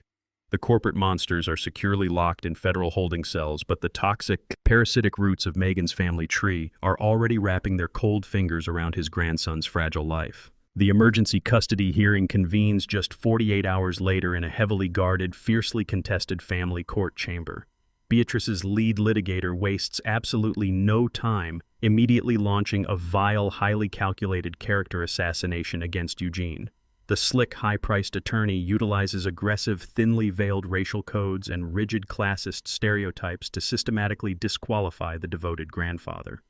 He paces the courtroom floor, projecting large, high-definition photographs of Eugene's grease-stained auto garage and his modest, working-class suburban home onto the judicial monitors. The lawyer dramatically contrasts these humble, lived-in environments with sweeping aerial shots of Beatrice's pristine, gated country estate. He argues with feigned outrage that an elderly, single black mechanic living in a blue-collar neighborhood cannot possibly provide a suitable, enriching environment for a fragile white child. He leans heavily into the fabricated medical history originally engineered by DeAndre and Megan, waving the fraudulent insurance documents in the air to emphasize Leo's supposed severe special needs. The attorney insists the boy requires around-the-clock specialized care, elite private tutoring, and extensive physical therapy that a man who spends his days repairing shattered engines simply cannot afford or intellectually comprehend. He paints Eugene as a well-meaning but fundamentally inadequate caretaker, a man whose age, race, and socioeconomic status inherently disqualify him from managing a deeply traumatized child with complex neurological deficits. Beatrice sits at the petitioner's table, dabbing her dry eyes with a monogrammed silk handkerchief, projecting the carefully curated image of a reluctant but responsible savior stepping in to rescue a vulnerable relative from a grim, impoverished future. Eugene sits rigidly next to Attorney Hayes, listening to his entire life of honest, backbreaking labor being twisted into a legal liability. He grips the edge of the wooden defense table, his knuckles turning white as the vicious narrative attempts to rip his grandson away. Eugene does not allow the elitist discriminatory slander to stand unchallenged. Attorney Hayes rises from the defense table with absolute surgical precision, carrying a massive stack of freshly minted court-ordered medical evaluations. Hayes systematically obliterates Beatrice's entire legal foundation, informing the presiding judge that Eugene did not waste a single second resting on his laurels after pulling the boy from the basement. Over the past 4 weeks, Eugene utilized every remaining cent of his personal savings to secretly transport Leo to the absolute top pediatric neurologists and childhood trauma specialists in the state. Hayes aggressively slides the comprehensive certified medical reports directly across the judge's elevated bench, officially destroying the horrific medical fiction originally engineered by the boy's parents. The leading medical experts definitively conclude that Leo does not suffer from cerebral palsy, severe neurological deficits, or any congenital brain damage whatsoever. Hayes reads the lead physician's summary aloud, confirming that the boy's severe physical delays, persistent muteness, and apparent developmental struggles are the direct exclusive result of severe, prolonged psychological trauma and years of forced agonizing physical isolation. Leo is a perfectly healthy, incredibly intelligent child who was systematically starved of human affection, deliberately kept away from proper physical stimuli, and terrorized into total submission. Hayes locks eyes with Beatrice's stunned legal team, driving the final lethal nail into their predatory custody petition. He argues fiercely that placing the boy in the custody of a distant, wealthy relative who only appeared when a $3 million trust fund became available would instantly trigger a fatal psychological regression. The only medicine the traumatized child desperately requires is the absolute, unwavering, and demonstrated love of the grandfather who risked his own life to tear him out of a burning explosive trap. The comprehensive medical truth completely shatters the aunt's vicious narrative. The family court judge sets the thick stack of medical evaluations down on his desk, peering over his reading glasses with a profound, somber expression. He looks completely past the aggressive, highly paid attorneys and the scheming, wealthy aunt, focusing his entire attention on the small, fragile boy sitting quietly at the defense table. The judge recognizes that despite the immense legal maneuvering and the staggering financial stakes involved, the ultimate, undeniable authority in this chamber belongs entirely to the surviving victim. He leans forward, his voice softening into a gentle, reassuring tone, and addresses Leo directly. He asks the child a simple, straightforward question regarding where he actually feels safe and who he truly wants to live with permanently. The massive wood-paneled courtroom falls into an absolute, suffocating silence. Beatrice holds her breath, fully expecting the traumatized, unresponsive child to remain completely mute, legally forcing the judge to default custody to the wealthiest, most resourced petitioner. Leo sits perfectly still for a long, agonizing moment. He turns his head slowly, looking up at the weathered, grease-stained hands resting on the table right next to him. The boy reaches out and wraps his small, trembling fingers tightly around Eugene's massive, calloused palm. Eugene gently squeezes the boy's hand, offering a silent, unbreakable vow of absolute eternal protection. Leo takes a deep, steadying breath, drawing upon the immense, unyielding strength radiating from his grandfather. For the exact first time since he was locked away in the dark, freezing suburban basement, the boy finally breaks his agonizing silence. His voice is small and fragile, yet it rings through the cavernous courtroom with absolute, undeniable clarity. He looks directly up at the presiding judge and speaks the words that permanently end the war. "I want to stay with Grandpa." Family is absolutely never defined by the mere coincidence of shared genetics or the hollow expectations of societal status. True kinship is forged in the grueling fires of unconditional protection, unwavering loyalty, and the willingness to sacrifice everything for someone else's survival. Biological bloodlines cannot excuse abuse, and immense wealth cannot purchase genuine affection.